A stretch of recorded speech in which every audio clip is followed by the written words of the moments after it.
اللهم ربنا ألهمنا رشدنا وأعذنا من شرور أنفسنا. اللهم أرنا الحق حقا وارزقنا اتباعه وأرنا الباطل باطلا وارزقنا اجتنابه. اللهم ارحمنا بالقرآن العظيم واجعله لنا إماما وهدى ورحمة. اللهم ذكرنا منه ما نسينا وعلمنا منه ما جهلنا وارزقنا تلاوته آناء الليل وأطراف النهار واجعله لنا حجة يا رب العالمين آمين. رب اشرح لي صدري ويسر لي أمري واحلل عقدة من لساني يفقه قولي. اعوذ باللہ من الشیطان الرجیم. بسم اللہ الرحمن الرحیم. لاسٹ لیکچر میں میں نے آپ لوگوں کو 3 گروہ کے بارے میں بتایا، 3 شخصیات کے بارے میں بتایا. اس میں سے ایک شخصیت جس کے بارے میں ہم نے پڑھا تھا، اللہ تعالیٰ رب العزت نے ہمیں بتانے کی کوشش کی ہے کہ اگر تم ان لوگوں میں سے ہو جاؤ گے تو تم مفلحون میں سے ہو جاؤ گے، انشاءاللہ تعالیٰ تم ضرور فلاح پانے والوں میں سے ہو جاؤ گے. آیت نمبر 2 سے لے کر 5 تک ان کے بارے میں ہم نے پڑھا تھا. ان کی خصوصیات ہم نے پڑھی تھی کہ اس زمانے میں بھی، تاویل خاص میں بھی، وہ لوگ تھے جن کی صفات یہ تھیں. جن کی صفات کیا تھیں میں دوبارہ سے ریوائز کر دیتا ہوں. جن کی صفات یہ تھیں کہ جو کتاب یعنی اللہ کا جو قرآن ہے اس میں کوئی شک نہیں رکھتے. وہ بھی شک نہیں رکھتے تھے، آپ بھی شک نہیں رکھیں گے تو انشاءاللہ تعالیٰ آپ بھی فلاح پانے والے میں سے ہو جائیں گے، مفلحون میں سے ہو جائیں گے. اسی طرح سے تاویل خاص میں وہ لوگ تھے جو غیب پر ایمان رکھتے تھے. اسی طرح سے آپ بھی اگر غیب پر انشاءاللہ تعالیٰ ایمان رکھتے ہیں تو آپ بھی فلاح پانے والوں میں سے ہو جائیں گے. اسی طرح سے تیسری بہت بڑی جو خصوصیت ان کی آئی تھی کہ نماز قائم کرتے تھے. آپ بھی انشاءاللہ تعالیٰ العزیز نماز قائم کرتے رہیں گے تو انشاءاللہ تعالیٰ آپ بھی فلاح پانے والوں میں سے ہو جائیں گے. چوتھی چیز جو اللہ تعالیٰ نے بیان کی تھی، جو ڈیمانڈ کی تھی، تاویل خاص میں سے بھی اور جو اللہ تعالیٰ تاویل عام میں بھی. تاویل خاص کیا ہے؟ تاویل خاص جو اس دور کے مخصوص لوگ تھے، جیسے آپ صلی اللہ علیہ وسلم تھے، اصحاب کرام تھے، یا اس دور کے مشرکین تھے، اس دور کے کفار تھے. یہ تاویل خاص. اور چوتھی چیز جو اللہ تعالیٰ نے بیان کی کہ اللہ کے دیے ہوئے میں سے خرچ کرتے ہیں. اس میں نے تھوڑا سا ایمفیسائز کیا تھا اس کو کس طرح سے کہ جس کو اللہ تعالیٰ نے صحت دی ہے وہ اپنی صحت میں سے جو ہے وہ دین کے لیے وقف کرتا ہے. جس کو اللہ تعالیٰ نے پیسہ دیا ہے وہ اپنے پیسے میں سے جو ہے وہ کرتا ہے. رزق سے مراد ہر نعمت جو اللہ تعالیٰ نے، کسی کو اللہ تعالیٰ نے ذہانت دی ہے، کسی کو فطانت دی ہے، کسی کو اللہ تعالیٰ نے اسپیئر وقت دیا ہے، فالتو ٹائم اللہ تعالیٰ نے کسی کو دیا ہے، کسی کے اندر کوئی کریٹیوٹی ہے، کسی کے اندر کوئی کریٹیوٹی ہے. تو ان چیزوں کو اپنی صلاحیت کو بروئے کار لانے کو جو ہے وہ کہتے ہیں کہ اللہ تعالیٰ نے جو رزق جو دے رکھا ہے. رزق سے مراد میں بتا چکا ہوں، آپ لوگوں کو ریفرنس بھی لکھوا چکا ہوں حدیث کا، وہ یہ ہے کہ جو بھی نعمت اللہ تعالیٰ نے دے رکھی ہے، یہاں رزق سے مراد صرف پیسہ نہیں ہے. اگر رزق سے مراد صرف پیسہ ہے تو دنیا کا بہت تھوڑا سا 5 سے 7% دنیا کا طبقہ ہے کہ جو صرف مرفع الحال ہے، باقی دنیا کی 95% جو ہے وہ پریشان ہے، مڈل کلاس ہے یا اور کوئی طبقات سے تعلق رکھتی ہے. اسی طرح سے نمبر 5 چیز جو اللہ تعالیٰ نے بتائی تھی آیت نمبر 2 سے 5 کے درمیان کہ آپ صلی اللہ علیہ وسلم پر، تاویل خاص میں بھی وہ مخصوص لوگ اللہ نبی کریم صلی اللہ علیہ وسلم پر اور آپ صلی اللہ علیہ وسلم سے پہلے کے جتنے بھی انبیاء ہیں، رسول ہیں، یہ تمام ایک آرگینک ہول کی شکل ہے، یہ تمام ایک فیملی کی شکل ہے. یہ اللہ تعالیٰ کی فیملی میں سے ہیں. یہ اللہ تعالیٰ کے ہاتھ بٹانے والے ہیں، یہ اللہ تعالیٰ کی مدد کرنے والے. تمام اصطلاحات جتنی بھی میں نے استعمال کی، یہ ساری اصطلاحات اللہ تعالیٰ رب العزت اپنے لیے اور اپنے مومن بندوں کے لیے قرآن میں استعمال کرتے ہیں. پھر اس کے بعد جو ہے چھٹی چیز جو میں آپ لوگوں کو بتا چکا ہوں، جو دوبارہ میں اس چیز کو باور کرا رہا ہوں، وہ چیز اور سب سے زیادہ امپورٹنٹ چیز وہ یہ ہے کہ عمل کے اعتبار سے اگر آپ کا قدم اس دن کی طرف سے اگر نہیں اٹھتا ہے تو آپ کے عمل میں کوئی بھی چینج نہیں آئے گا. وہ کیا چیز تھی؟ یوم آخرت کا دن. تو یہ 6 چیزیں جو ہیں اللہ تعالیٰ نے ہمیں بتائیں آیت نمبر 2 سے لے کر 5 تک کے درمیان، کہ جس میں یہ ایک شخصیت کا ایک حیولہ کھینچا جا رہا ہے کہ تاویل خاص میں بھی یہ لوگ تھے جنہوں نے ان چیزوں کو مضبوطی سے پکڑ کے چلے تو وہ انشاءاللہ تعالیٰ مفلحون میں سے ہونے والے ہیں. اس میں سے کچھ ایسے بھی تھے کہ جو مبشرون میں سے ہو گئے، 10 مبشر ہیں جن کو دنیا میں رہتے ہوئے اللہ تعالیٰ نے جنت کی بشارت دے دی۔ اسی طرح سے اگر آپ اپنے اندر فلاح کی طرف اپنے آپ کو لے جانا چاہتے ہیں تو آیت نمبر 2 سے 5 میں جو چیزیں بتائی ہیں، 6 چیزیں جو میں نے آپ لوگوں کو بتائی ہیں جو اللہ تعالیٰ نے بیان کی ہیں، ان چیزوں کو مضبوطی سے پکڑ لیجئے، قرآن میں کوئی شک نہ رکھیں، قرآن میں کوئی شک نہ ہو، اور پھر اس کے علاوہ غیب پر ایمان ہو، اللہ تعالیٰ پر، فرشتوں پر، یہ ساری چیزیں جتنی بھی چیزیں جو غیب میں ہیں ان سب پر ایمان لانا۔ اسی طرح سے نماز قائم کرتے رہیں، نماز کے بارے میں پہلے بھی بتا چکا ہوں، 700 ٹائمز جو ہے وہ نماز کی تلقین قرآن میں بیان کی گئی ہے۔ انشاءاللہ تعالی ہم آگے چل کے دیکھیں گے، میں نے کچھ نکات جو ہیں انشاءاللہ تعالی آپ لوگوں کے سامنے رکھے تھے، کچھ اور بھی اس طرح کے جو ہے معاملات انشاءاللہ آپ لوگوں کے سامنے رکھوں گا۔ نماز قائم کرتے ہیں، اللہ کے دیے ہوئے میں سے خرچ کرتے ہیں۔ بہت امپورٹنٹ چیز جو ہے، سیکنڈ امپورٹنٹ چیز کیا ہے، وہ یہ ہے کہ آپ صرف یہ نہ سمجھیں کہ آپ کے پاس پیسہ نہیں ہے تو آپ بروز قیامت ہاتھ جھاڑ کے اللہ تعالیٰ کے سامنے کھڑے ہو جائیں گے کہ اے اللہ ہمارے پاس تو اپنے کھانے کا نہیں تھا تو ہم کہاں سے خرچ کرتے۔ لہٰذا میں باور کرا چکا ہوں آپ لوگوں کو وہ یہ چیز کہ اگر اللہ تعالیٰ نے آپ کو صحت دی ہے، یہ بھی رزق ہے، اللہ تعالیٰ اس کے بارے میں بھی آپ سے سوال کریں گے۔ میں آلریڈی آپ لوگوں کے ساتھ ڈیزائن کی شکل میں، بڑا کشادہ شکل میں ڈیزائن آپ لوگوں کے ساتھ شیئر کر چکا ہوں، اور مجھے پوری امید ہے کہ آپ لوگ نوٹس میں بھی اس چیز کو جو ہے وہ اپنے پاس جو ہے وہ نوٹ ڈاؤن کر چکے ہوں گے۔ تو لہٰذا کسی غفلت میں انسان نہ رہے کہ ہمارے پاس تو پیسہ نہیں تھا، ہمارے پاس تو اپنا ہی پورا نہیں ہوتا تھا، ہم تو زکوٰۃ کے مستحق بھی نہیں تھے، تو ہمارا تو چلو ٹھیک ہے کہ ہم تو چھوٹ جائیں گے بروز قیامت۔ بالکل بھی ایسا نہیں ہے۔ اگر اللہ تعالیٰ نے آپ کو ذہانت دی ہے، سوچ بچار رکھنے والے، تدبر اور تفکر والے انسان ہیں، تو آپ سے اس کے حساب سے جو ہے وہ آپ سے سوال جواب ہوں گے۔ اسی طرح سے اگر آپ کو اللہ تعالیٰ نے ذہن دیا ہے، ذہن کے حساب سے، صحت کے حساب سے، جسم اللہ تعالیٰ نے دیا ہے، وہ رزق ہے۔ اسی طرح سے جو بہت بڑی نعمت ہے اس دور کی، جو کہ سمجھ لو کہ آپ یہ سمجھ لیجئے کہ بہت کم 5، 7، 10%، میکسیمم 10% اگر میں دوں تو اس میں سے ان لوگوں کو جو ہے وہ کیا ہے، جن کے پاس فارغ وقت ہے۔ آج کے دور کی سب سے بڑی جو نعمت ہے وہ کیا ہے کہ کسی کے پاس فارغ وقت نہیں ہے۔ ہمارے پاس جو ہے وہ قرآن کو پڑھنے کے لیے، قرآن کو سمجھنے کے لیے، بظاہر تو ہم یہ کہتے ہیں کہ اللہ کا کلام ہے، اللہ کی کتاب ہے، محمد رسول اللہ، لیکن ہمارے پاس 1.5 گھنٹہ، 2.5 گھنٹہ، 3 گھنٹہ، اس دور کی سب سے بڑی نعمت اگر میں سمجھتا ہوں کہ چمکتی اور بھڑکتی ہوئی دنیا میں اگر کوئی بہت بڑی نعمت ہو سکتی ہے تو وہ ہے انسان کا وقت، کہ انسان کے پاس وقت نہیں ہے۔ تھوڑا بہت پیسہ ہم سے لے لیجئے، تھوڑے بہت معاملات کر لیجئے، وقت ہمارے پاس جو ہے وہ ہرگز قطعاً ہمارے پاس وقت نہیں ہے۔ تو لہٰذا یہ بہت امپورٹنٹ چیز ہے۔ اس کے بعد آیت نمبر 6 سے لے کر اپنے نوٹس کو ریوائز کیجئے گا، آیت نمبر 6 سے لے کر 7 تک جو ہم نے پڑھا تھا، پھر ایک شخصیت، ایک ہستی کے بارے میں، ایک شخصیت کے بارے میں اللہ تعالیٰ نے ایک تھوڑا سا اپنا قول فصل سنایا، یعنی آیت نمبر 6 سے 7 میں صرف 2 آیتیں بنتی ہیں۔ یہ لوگ کون ہیں؟ یہ دوسرا گروہ ہے، کفار کا، کافرون کا گروہ ہے۔ تعویل خاص میں بھی وہ لوگ تھے جو کفر پر ڈٹے ہوئے تھے، جن کے پیچھے محمد رسول اللہ لگے ہوئے تھے کہ یہ میری بات سننے کے لیے، کسی طرح سے میری بات سننے کے لیے آمادہ ہو جائیں۔ سیم بالکل اسی طرح سے تعویل عام میں بھی آپ اس چیز کو ایکسپیرینس کریں گے، وہ یہ ہے کہ کچھ لوگوں کو پیچھے جب آپ لگیں گے قرآن کی طرف ان کو بلانے کے لیے، تو ان کے معاملات بھی بالکل ہی ایسے ہوں گے۔ وہ ایک اللہ راضی نہیں ہوں گے کہ بھئی آؤ قرآن کی طرف آؤ، دیکھو یہ فضیلت ہے، دیکھو یہ معاملات ہیں، دیکھو یہ کرامات ہیں، یہ انعامات ہیں، اللہ تعالیٰ نے عالم کو جو ہے وہ اس طرح کے درجات دینے کا وعدہ کیا ہے، جنت ہے، یہ ہے۔ ساری باتیں سننے کے بعد تعویل عام میں آج ہماری زندگی میں جو وہ یہ سب ہمیں کیا سننے کو ملے گا؟ جی میرے یہ معاملات ہیں، میری تو ڈگری کا مسئلہ چل رہا ہے، میرے ڈپلومے کا مسئلہ چل رہا ہے، میرے تو بچے ہیں، میرا تو یہ ہے، وہ ساری وہی چیزیں کہ کوئی انسان جو ہے وہ قطعاً ہرگز بھی جو ہے وہ انسان جو ہے تیار نہیں ہے کہ وہ آپ کی بات بھی سنے، آگے سے آپ کو اسی طرح سے ملتے۔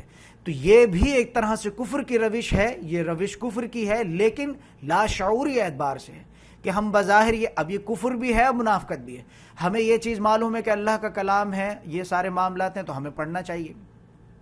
اب ہم اللہ کا جو ہے وہ دعویٰ کرتے ہیں عبداللہ ہونے کا، عبد الرحمن ہونے کا، لیکن ہمارے پاس اللہ کا کلام پڑھنے کے لیے جو ہے وہ وقت نہیں ہے۔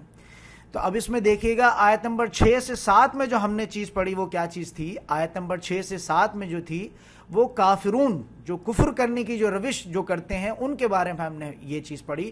آیت نمبر 6 سے 7 میں ان کے بارے میں بتایا گیا کہ ان کے کیا معاملات ہیں کہ ان الذین کفروا سواء علیہم، کہ یہ لوگ جنہوں نے کفر کی روش اختیار کر رکھی ہے.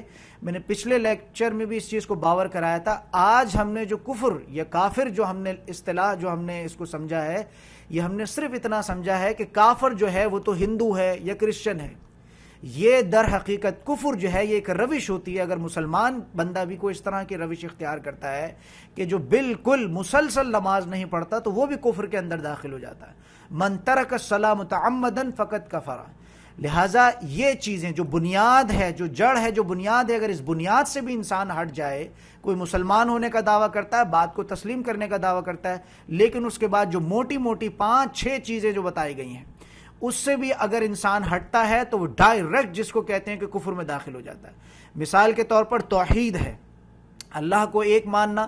لیکن ہمارے معاملات کیا ہیں؟ ہم اللہ کو ایک ماننے کا دعویٰ کرتے ہیں، لیکن اس کے بعد یہ ہے کہ پھر ہم جو ہے پھر مختلف ہستیوں سے بھی ہم مانگتے ہیں، جس میں بتا چکا ہوں کہ کیا معاملات چل رہا ہے. کوئی یا علی مدد کے نعرے لگاتا ہے، کوئی یا رسول اللہ مدد کے نعرے لگاتا ہے، کوئی جو ہے وہ یا غوث العظم کے مدد لگاتا ہے، یہ نعرے لگاتا ہے. ہم دیکھا جائے تو کہتے تو ہیں ایاک نعبد و ایاک نستعین، کہ ہم تیری ہی عبادت کرتے ہیں اور تجھ سے ہی مدد مانگتے ہیں. لیکن یہ ساری چیزیں اور ان ساری چیزوں کا مقصد، یہ ساری چیزوں میں بگاڑ کیوں آیا ہے؟ اس کی وجہ یہ ہے کہ ہم نے عربک لینگویج سے بالکل ہم نے جو ہے اس کو سمجھنے کی کوشش نہیں کی. ہم کہہ تو رہے ہوتے ہیں اپنی زبان سے کہ ایاک نعبد و ایاک نستعین، صرف تیری ہی عبادت کرتے ہیں اور صرف تجھ سے ہی مدد مانگتے ہیں. لیکن بالکل برعکس ہمارے جو معاملات ہیں اس کے بالکل برعکس ہیں. اسی طرح سے پھر جو تیسرا گروہ جو آیا تھا، یہ ایسا خاص قسم کا گروہ ہے کہ جو مذبذبین بین ذالک. یہ اس کے کیا معاملات ہیں کہ جب یہ ایمان والوں میں جاتا ہے تو یہ ایمان والوں کو کہتا ہے جی بالکل آپ صحیح کہہ رہے ہیں، بالکل آپ کی بات بجا ہے. جیسے تعویل خاص میں جو ہے، دیکھیں میں آپ کو پہلے بتا چکا ہوں قرآن کی ہر آیت میں 2 تعویلیں ہوتی ہیں. یعنی ایک تعویل تو مسٹ ہے، تعویل خاص جو کہ آپ صلی اللہ علیہ وسلم سے متعلق ہے، اصحاب کرام سے، وہ تعویل جو ہے وہ لازماً ہوگی. لیکن تعویل عام میں کچھ آیات قرآن کی ایسی ہیں کہ جس میں تعویل عام نہیں ہو سکتی، جو جہاں پہ نام لے کر مخاطب کیا گیا ہے، جہاں محمد رسول اللہ سے مخاطبت ہے، لیکن اس کی بھی کوئی نہ کوئی جو ہے وہ تعویل بنتی ہے. لہٰذا تیسرا جو گروہ ہے وہ ہے منافقین کا.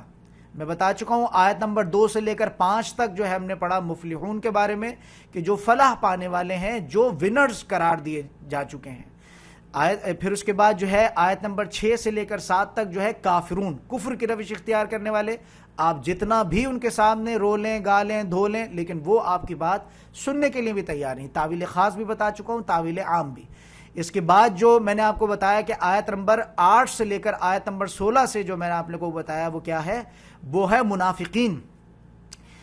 اب اس میں تعویل خاص میں بات کریں تو اس دور کے بھی لوگ تھے جن کی یہی روش تھی. ایجنٹس نما لوگ تھے، جب آپ صلی اللہ علیہ وسلم کے سامنے آتے تھے تو دعویٰ کرتے تھے جی جی بالکل سیم ان کی اسی طرح سے داڑیاں ہوتی تھیں. ایجنٹس تھے، اندر سے یہود تھے، اندر سے نصارہ تھے، اندر سے مشرک تھے، اندر سے محمد رسول اللہ کے دشمن تھے.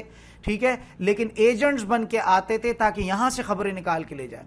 اور جب پھر یہاں سے نکل کے پہلے یہاں پہ جب بیٹھتے تو کہتے تھے بالکل آپ اللہ کے رسول ہیں، آپ اللہ کے نبی ہیں، بالکل آپ کی بات بجا ہے، بالکل صحیح کہہ رہے ہیں آپ، یہ بات تو ہم تورات میں بھی پڑھ چکے ہیں، یہ بات تو ہم انجیل میں بھی پڑھ چکے ہیں، بالکل آپ کی بات صحیح ہے. اور جب نکل کے جاتے تھے اپنے شیاطین یعنی یہود اور نصارہ اور تمام جتنے مختلف لوگ تھے، جب ان میں جاتے تھے تو ان کے اقوال کیا ہوا کرتے تھے؟ یہ تو محمد رسول اللہ کا ہم ٹھٹا کر رہے ہیں، ان کے ساتھ تو مذاق کر رہے ہیں، ان کو تھوڑا ایسی ہم جھنڈے پہ چڑھا دیتے ہیں، تھوڑا ان کو خوش کر دیتے ہیں. یہ معاملات ہم پڑھ چکے ہیں.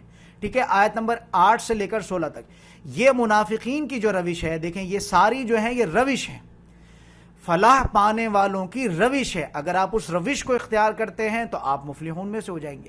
اسی طرح سے کفر جو ہے یہ روش ہے. اس بات کو اچھی طرح سے سمجھیے گا، یہ آج کے دور کا بہت بڑا فتنہ ہے کہ ہم نے صرف یہ سمجھا ہے کفر کو کہ ہندو ہے وہ کافر ہے، یا اسی طرح سے کہ نصارہ ہے، کرسچن ہے وہ کافر ہے، یا پھر اسی طرح سے جو مشرک ہیں، جو بتوں کی پوجا کرنے والے ہیں وہ مشرک ہیں. بالکل قطعاً ایسا نہیں ہے. ہر وہ انسان جو قرآن اور احادیث کو پس پشت ڈال دیتا ہے وہ انسان کفر کی روش میں داخل ہو جاتا ہے. اسی طرح سے جو تیسرا گروہ ہے اس کے معاملات تعویل خاص بیان کر چکا ہوں. اسی طرح سے تعویل عام میں بھی کیا ہے، میں مثال کے تھرو بھی 3-4 مثالیں دے کے پچھلے لیکچر میں آپ لوگوں کو سمجھا چکا ہوں. وہ یہ ہے کہ ہمارے بھی معاملات یہ ہیں کہ جب ہم اللہ والوں کے بیچ میں بیٹھتے ہیں تو ہمارے معاملات بھی ہوتے ہیں کہ بڑا ہماری گردن ہل رہی ہوتی ہے، جی بالکل صحیح بات ہے، جی ہاں جی نماز پڑھنا چاہیے، کرنا چاہیے، جی نماز کی تو بالکل تلقین آئی ہے 700 بار آئی ہے، محمد رسول اللہ کی بات نہیں مانو گے تو کافر ہو جاؤ گے، اور ساری باتیں ہم بھی کرتے ہیں، لیکن اس کے بعد جو دل میں جو ہماری آتی ہے ہم وہی کرتے ہیں. ٹھیک ہے نا. تو آج امت مسلمہ جو ہے یہ منافقت پر ڈٹی ہوئی ہے، یہ بھی شعوری یا غیر شعوری کفر ہے، شعوری یا غیر شعوری اعتبار سے انسان کر رہا ہے آج کا. اسی طرح سے منافقت ہے، شعوری یا غیر شعوری اعتبار سے منافقت کر رہا ہے، اور یہ دونوں جو ہے وہ اللہ تعالیٰ کے نزدیک دونوں جو ہیں وہ بڑھ چڑھ کر جو ہے اللہ تعالیٰ کے نزدیک مجرم ہے. کوئی بھی انسان جو ہے وہ بروز قیامت یہ نہیں کہہ سکے گا کہ اللہ ہمیں تو یہ چیز پتہ نہیں تھی، ہمیں تو یہ تھا نہیں، ہمیں تو علم نہیں تھا. اللہ تعالیٰ تمہارے جسم کے ایک ایک پور سے جو ہے وہ حساب کتاب لینے والا ہے کہ تم اینڈرائڈ فونز چلایا کرتے رہے، تمہیں ہر چیز کی، تمہیں ہر برانڈ کی تمہیں تمیز تھی، ہر برانڈ کی تمہیں تہذیب تھی، تم اسمارٹ فونز چلایا کرتے تھے. آج معاملات اس طرح کے ہیں کہ گاؤں دیہات میں بھی جو انسان بستا ہے، جس کو سمجھ لو کہ ایک لفظ بھی جو ہے کسی دوسری لینگویج کا نہیں جانتا، لیکن وہ بھی اسمارٹ فون یوز کر رہا ہے. اور یہ ایک طرح سے اگر دیکھا جائے تو اللہ تعالیٰ رب العزت جو ہے اس میں حجت قائم کر رہے ہیں کہ بروز قیامت ہم کوئی بھی کسی بھی قسم کی دلیل جو ہے وہ اللہ تعالیٰ کی بارگاہ میں ہم جو ہے وہ پیش نہ کر سکیں. یہ ہم نے پڑھا ہے 3 قسم کی شخصیات. میں بارہا اس چیز کو کلیئر کر رہا ہوں، اس کلاس میں بھی میں نے اس چیز کو بالکل کھول کے واضح کیا ہے. 3 قسم کی شخصیات کا اللہ تعالیٰ نے حیولہ کھینچا ہے، 3 قسم کی شخصیات کے بارے میں اللہ تعالیٰ نے بتایا ہے. اب آپ دیکھ لیجئے، اپنا موازنہ کر لیجئے، اچھی طرح سے کان کھول کے سن لیجئے گا اس بات کو، سیلف انٹروسپیکشن جس کو کہتے ہیں، کر لیجئے کہ آپ کہاں کھڑے ہوئے ہیں، اور اس کے بعد جو ہے پھر اس حساب سے آپ کام کریں. اگر آپ مفلحون میں سے ہیں، قرآن کے ساتھ ڈٹے ہوئے ہیں، وہ ساری جو میں نے آپ لوگوں کو بتائیں کیریکٹرسٹکس جو میں نے بتائیں، اگر اس پر ڈٹے ہوئے ہیں تو آپ کے لیے بشارت ہے. جو آگے چل کے جنت کی بشارتیں آئیں گی، خوشیاں منائیں اس پہ. لیکن اگر آپ کے معاملات کفر کے روش پر کل تک بھی اگر ڈٹے ہوئے تھے، آپ کو معلوم ہے کہ یہاں کلاس میں کتنی مشکل سے گھسیٹ کے لایا جاتا ہے، کل تک کے وہ معاملات یہ تھے، تو آج اللہ سے توبہ کر لیں کہ اللہ ہمیں اس چیز کی قدر و قیمت نہیں تھی، ہمیں یہ چیزیں نہیں معلوم تھی، ہم دنیاوی زندگی میں جو ہے وہ کھوئے ہوئے تھے، تو اللہ سے معافی کر لیں اس چیز کی. تیسری چیز یہ ہے کہ آپ یہ دیکھ لیں کہ کیا منافقت والی روش ہے آپ کی. ایمان والوں کے ساتھ بیٹھتے ہیں تو بڑا قرآن کی اور اللہ کی باتیں ہو رہی ہیں، باقی یہ کہ ناچ گانے والے لوگوں کے بیچ میں بیٹھتے ہیں، کسی شادی میں جاتے ہیں تو اسی طرح سے کہ جو بھویں بھی بنوا رہی ہیں، وہ سارے کام بے حیائی کے جس پہ آپ صلی اللہ علیہ وسلم نے لعنت فرمائی ہے، وہ سارے کام دھڑلے سے ہوتے ہیں. آپ صلی اللہ علیہ وسلم نے زانیہ قرار دیا ہے جو شخص جو عورت جو ہے وہ پرفیوم لگاتی ہے، لیکن وہ ساری روش جو ہے وہی ساری اگر اختیار کرتے ہیں تو یہ منافقت ہے. یعنی یہاں بیٹھ کے جی ہاں چلتی ہے، اور وہاں آگے چل کے جو ہے وہ آپ کے معاملات بالکل برعکس ہوتے ہیں. تو سمجھ لیجئے اس بات کو. باقی یہ ہے کہ دلائل کے ساتھ میں ڈیزائنز کی شکل میں آپ لوگوں کے سامنے اس بات کو متفقن علیہ ہے. یہ چیزیں جو میں نے 2 چیزوں کا ذکر کیا، ایک بھویں جو آئی بروز جو بنانے والی ان کے بارے میں یہ بتایا، گوندنے والی، گنوانے والی، یا خوشبو لگانے والی، یا باریک لباس پہننے والی. بہت تفصیل سے میں نے ان چیزوں پر کام کیا، ڈیزائنز بنائے. انشاءاللہ تعالیٰ آپ کے ساتھ کلاس کے بعد بھی میں اس چیز کو شیئر کر دوں گا. لہٰذا آپ نے یہ 3 قسم کا حیولہ کھینچا گیا ہے، اس میں اپنے آپ کو رکھ کر دیکھیے کہ آپ اس وقت کہاں کھڑے ہیں.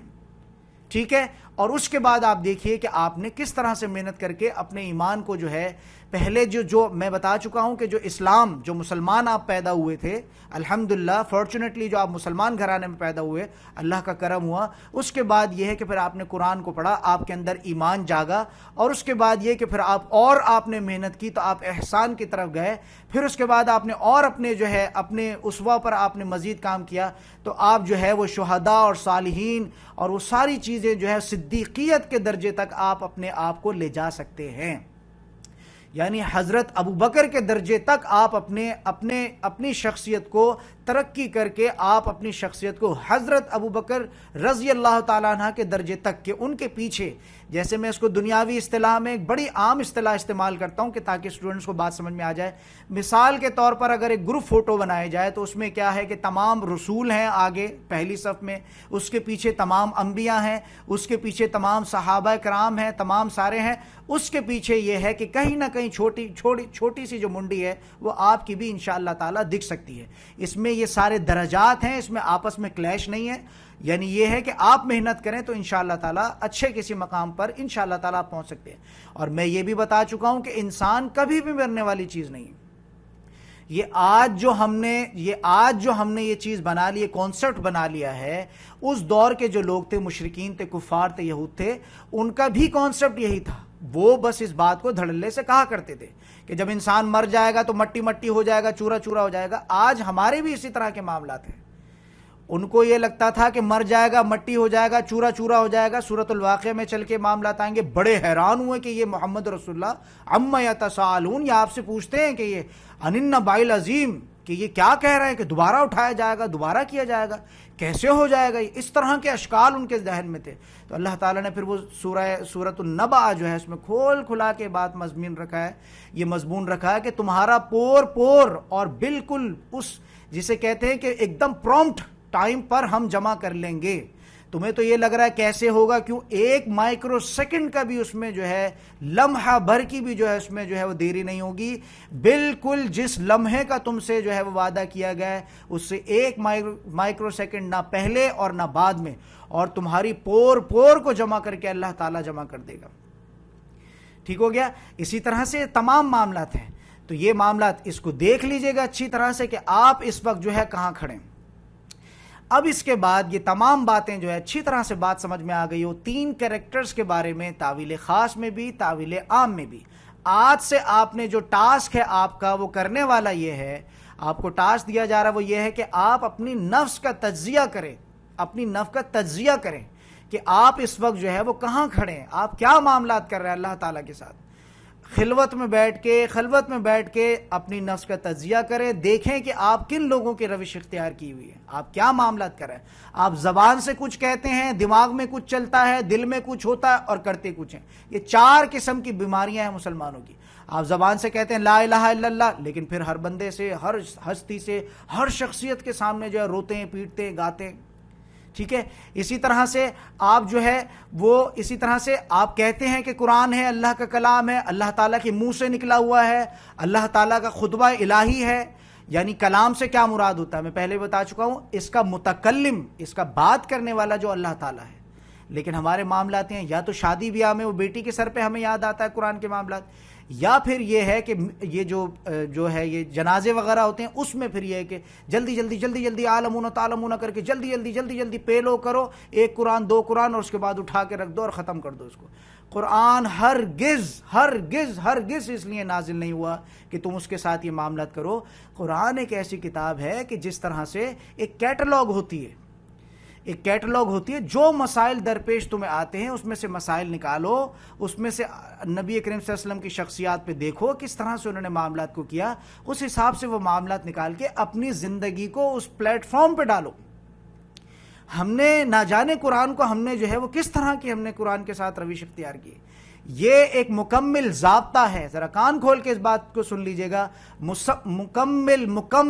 مکمل ایک ضابطہ حیات ہے, یہ ایک شریعت ہے, ایک مکمل ضابطہ حیات ہے. لہٰذا اس کے ساتھ یہ معاملات, یہ جو کیجولی ہم نے جو چیز بنا رکھی ہے اس کے ساتھ بالکل بھی نہیں ہے. ہمیں قرآن کو پڑھنا پڑے گا, سمجھنا پڑے گا, عربک کو ہم نے سمجھنا پڑے گی, تاکہ یہ ہے کہ قرآن عربی میں پڑھا جائے اور ہمیں سمجھ میں آئے, اور جو بھی ہماری زندگی سے متعلق جو بھی معاملات ہوں وہ اس سے ہماری جو ہے وہ معاملات میں جو ہے وہ مشکلات میں آسانی پہ, یہ اصل مقصد ہے. اب اس میں یہ ہے کہ جو ہمارے حفاظ ہیں وہ رٹے مارنے میں لگے ہوئے ہیں. ٹھیک ہے کہ حافظوں کا درجہ ہے, وہ ساری چیزیں ہیں, سمجھ آ رہی نہیں, لیکن بالکل بھی ایسا نہیں. رٹو طوطے والا حساب جو ہے قرآن کو کرنے کا جو ہے, بالکل بھی معاملات جو اس طرح کے نہیں ہو سکتے.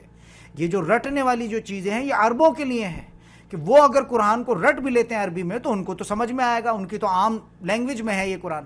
لیکن ہمارے ساتھ یہ کہ ہمیں اس کو سمجھنا بھی پڑے گا. حفظ کرنے کے بعد ماشاءاللہ تبارک اللہ میں اس چیز کو ڈی موٹیویٹ نہیں کر رہا ہوں, آپ اپنے بچوں کو حفظ کرائیے, لیکن اصل مقصد اس کا یہ ہے کہ وہ قرآن کو پڑھیں, قرآن کو سمجھیں, اور اس کے بعد جو شریعت, جو پراپر لائف سٹائل ہے, اس کو اپنے گھروں میں جو ہے وہ امپلیمنٹ کریں. دیکھیں 3 شخصیات کے بارے میں جو ہے مکمل بات ہو گئی ہے. اس کے بعد اب بات جو آگے کی آ رہی ہے وہ کیا ہے؟ اب دیکھیے گا, یہ 2 شخصیات کے بارے میں اللہ تعالی رب العزت جو ہے وہ کیا فرما رہا ہے. اب اس بات کو جو ہے اللہ تعالیٰ کیا کر رہے ہیں؟ اللہ تعالیٰ مثال کے تھرو سمجھا رہا ہے. یہ اصل نسل جو روش ہے, یہ اصل نسل جو سنت ہے مثال والی, اس کی جڑ اور بنیاد جو ہے وہ اللہ تعالیٰ ہے. یعنی آپ دیکھتے مختلف لوگوں میں کوئی فلاں کو مثال دے کے سمجھاتا ہے, لیکن یہ جتنے بھی دنیا میں مثالیں دے رہے ہیں اس کی جڑ اور بنیاد یہ اللہ کا کلام ہی رہا ہے. یعنی مثال کے طور پر یہود کا کوئی عالم ہے, کوئی جاہل ہے, اب تو جاہل کہا جائے گا اس کو, یہود کے کوئی جہلا ہیں وہ مثال دے کے بات کرتے ہیں تو انہوں نے تورات سے ہی چیز سے کی ہے. اسی طرح سے اصل جو جڑ اور بنیاد ہے مثال دے کر بات کرنے کی, یہ اللہ تعالیٰ کی روش ہے, یہ اللہ تعالیٰ کا انداز ہے, اللہ تعالیٰ کی سنت ہے. یہ سنت جو ہے پھر رسولوں میں جو ہے وہ یہ سنت آئی, انبیاء میں یہ سنت آئی, اور یہ آج پوری دنیا میں کہ مثال دے کے بات سمجھائی جاتی ہے. تو مثال کی جو جڑ بنیاد ہے وہ سمجھا چکا ہوں کہ اصل جو ہے یہ طریقہ, اصل جو سنت ہے مثال دے کر سمجھانے والی, یہ اللہ کی ہے. پھر اس کے بعد یہ رسولوں نے اس چیز کو جو اپنے اندر اڈاپٹ کی, پھر انبیاء نے اڈاپٹ کی, اللہ کی کتاب میں جو ہے یہ ہے. پھر اسی جو ہے جو اللہ کی کتاب سیکھ کر جو کرتے ہیں وہ مثال میں, عام زندگی میں بھی آپ دیکھیں گے جب وہ کوئی بات کریں گے مثال کے تھرو, تاکہ بات آپ کو واضح ہو جائے. اب یہاں پہ دیکھیے گا کہ پہلی جو مثال آ رہی ہے ہمارے پاس وہ کافروں کے بارے میں آ رہی ہے. ٹھیک ہے, اب یہ اللہ تعالیٰ کافروں کی روش سمجھانا چاہ رہا ہے. اچھا میں ایک بات آپ لوگوں کو بہت امپورٹنٹ, جب میں نے سارا کچھ ریوائز کرایا تو ایک بات میں بتا دوں, آج جو بہت بڑا جو ہمارے بیچ فتنہ ہے وہ کیا ہے کہ ہم اللہ تعالیٰ کے ساتھ کفر کی روش ہم نے اختیار کیے, تب بھی ہم یہ کہتے ہیں کہ اللہ تعالیٰ بڑا غفور الرحیم ہے. ہم ڈھٹائی پر ڈٹے ہوئے, لیکن ہمارے ہوتا ہے کہ اللہ تعالیٰ بڑا غفور الرحیم ہے. جی آپ سود پر کھاؤ, پورا ملک چلاؤ, ساری رشوتیں کھاؤ, ساری جتنی ہیرا منڈیاں ہیں سب چلاؤ, آپ ساری دنیا کے کرپشن آپ کرو, لیکن ساتھ ساتھ آپ کہو کہ جی اللہ بڑا غفور الرحیم. یہ سراسر دھوکہ ہے. اللہ تعالیٰ رب العزت غفور الرحیم ہے اس بندے کے حق میں کہ جو اس کی طرف قدم بڑھاتا ہے, جو اس کی طرف جو ہے وہ اپنی اعمال کو ڈالتا ہے, کرتا ہے, جو محنت کرتا ہے.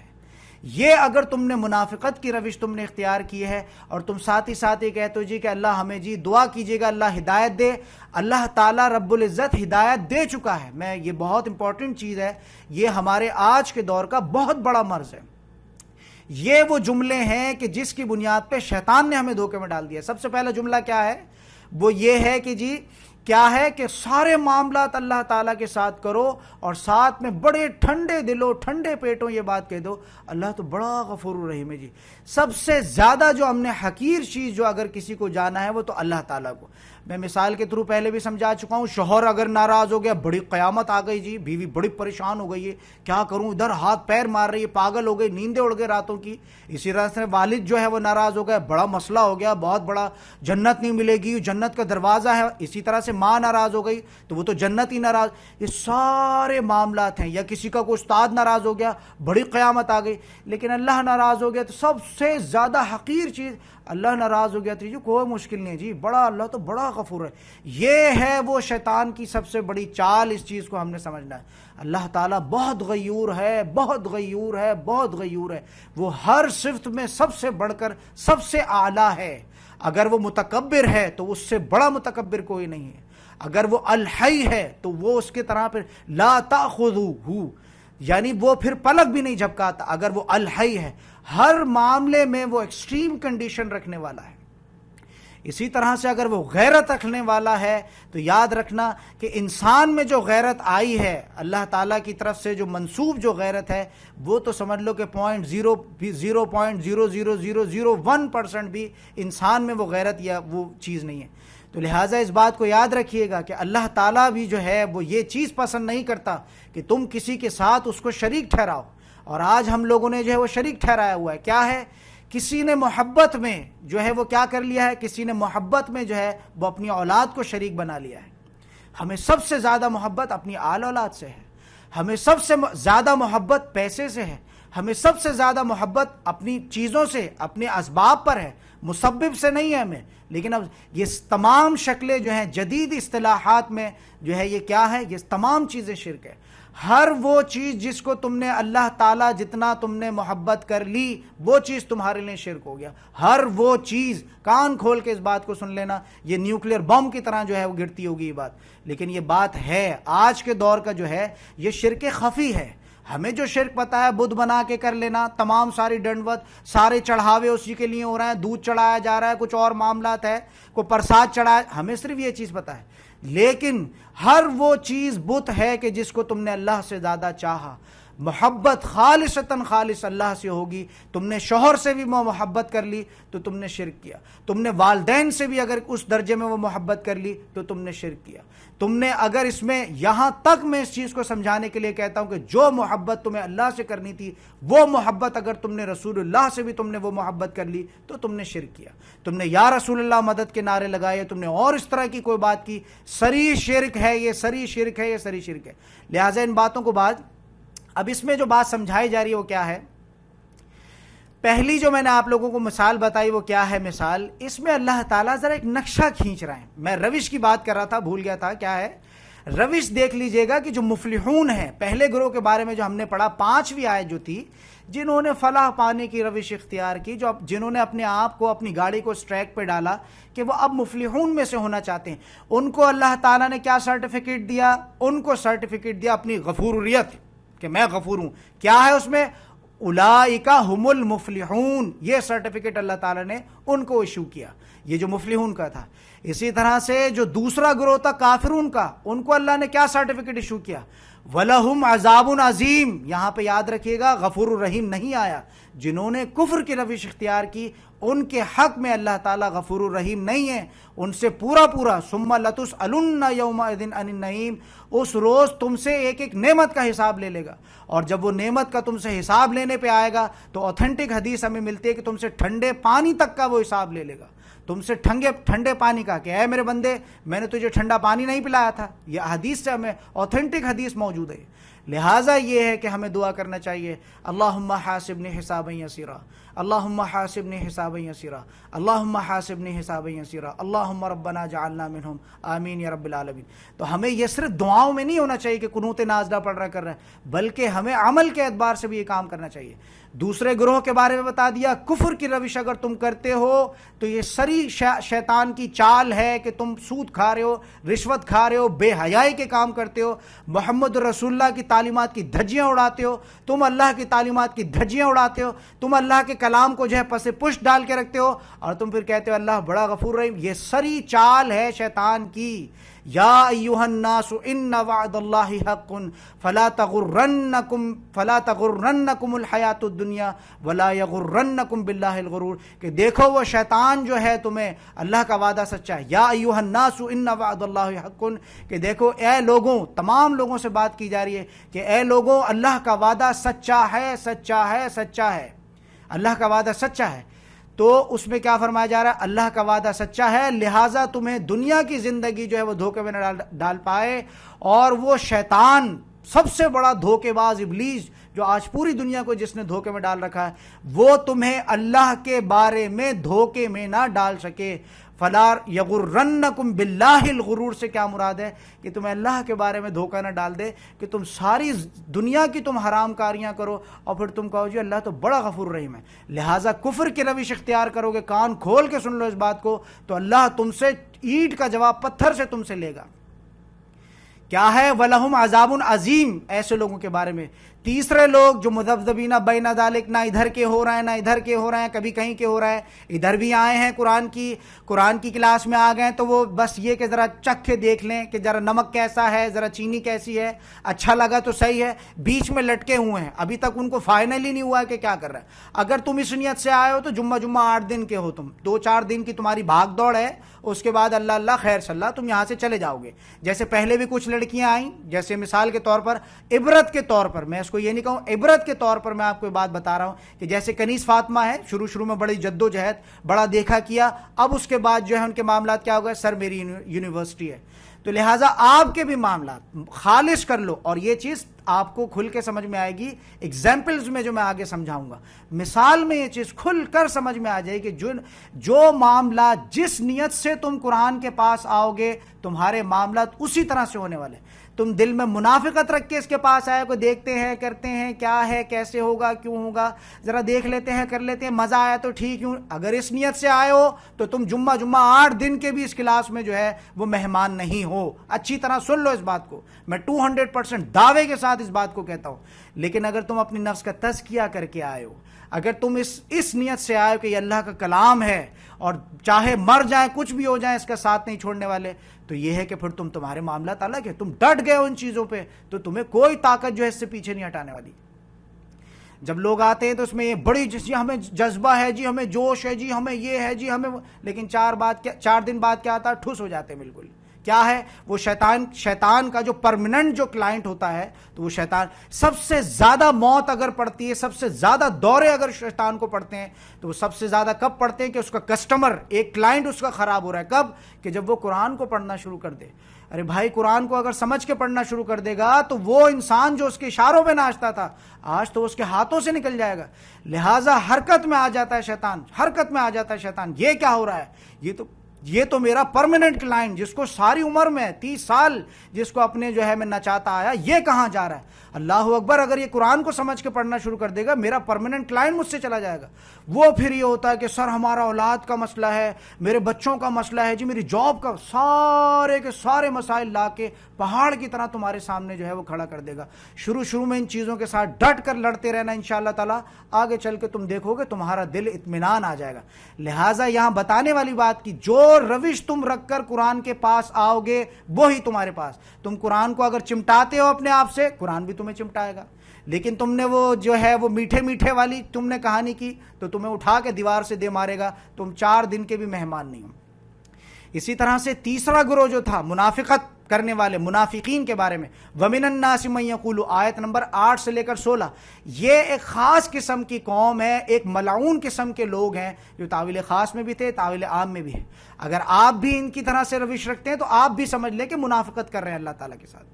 یہ ہم نے جو روش جو اختیار کی ہے ایسے ہو جائے گا, اللہ بڑا غفور رحیم ہے, محمد رسول اللہ آئیں گے وہ اللہ سے بات کر رہے ہوں گے بروز قیامت اور وہ امت کو کہیں نکل جاؤ پیچھے سے نکل. یہ ساری چیزیں یہودوں کی بھی گھڑی ہوئی تھی, اسی طرح کی تھیں, جن کو اللہ تعالیٰ نے کہا, کیا کہا, تل کا امانی. یہ ساری چیزیں وشفل تھنکنگز ہیں, اپنی طرف سے گھڑ رکھی ہیں. اللہ کے معاملات یہ ہیں کہ سنت اللہ, کہ وہ اللہ کی جو سنت ہے, جو اسٹائل ہے, وہ امت ٹو امت بدلتا نہیں ہے. کہ پچھلی امت کو, ارے پچھلی امت تو تم سے زیادہ فضیلت رکھنے والی تھی بھائی. کتنے 1 لاکھ اور محمد رسول اللہ کے علاوہ تمام انبیاء تمام رسول اس میں پیدا ہوئے. تمہارے بیچ تو صرف 1 رسول آیا, محمد رسول اللہ. وہ الگ بات ہے کہ تمام رسولوں کے سردار ہیں, لیکن ان کے کتنے ہادی آئے, کتنے راہبر آئے, تم سے کروڑ درجہ وہ بہتر تھے اس معاملات میں.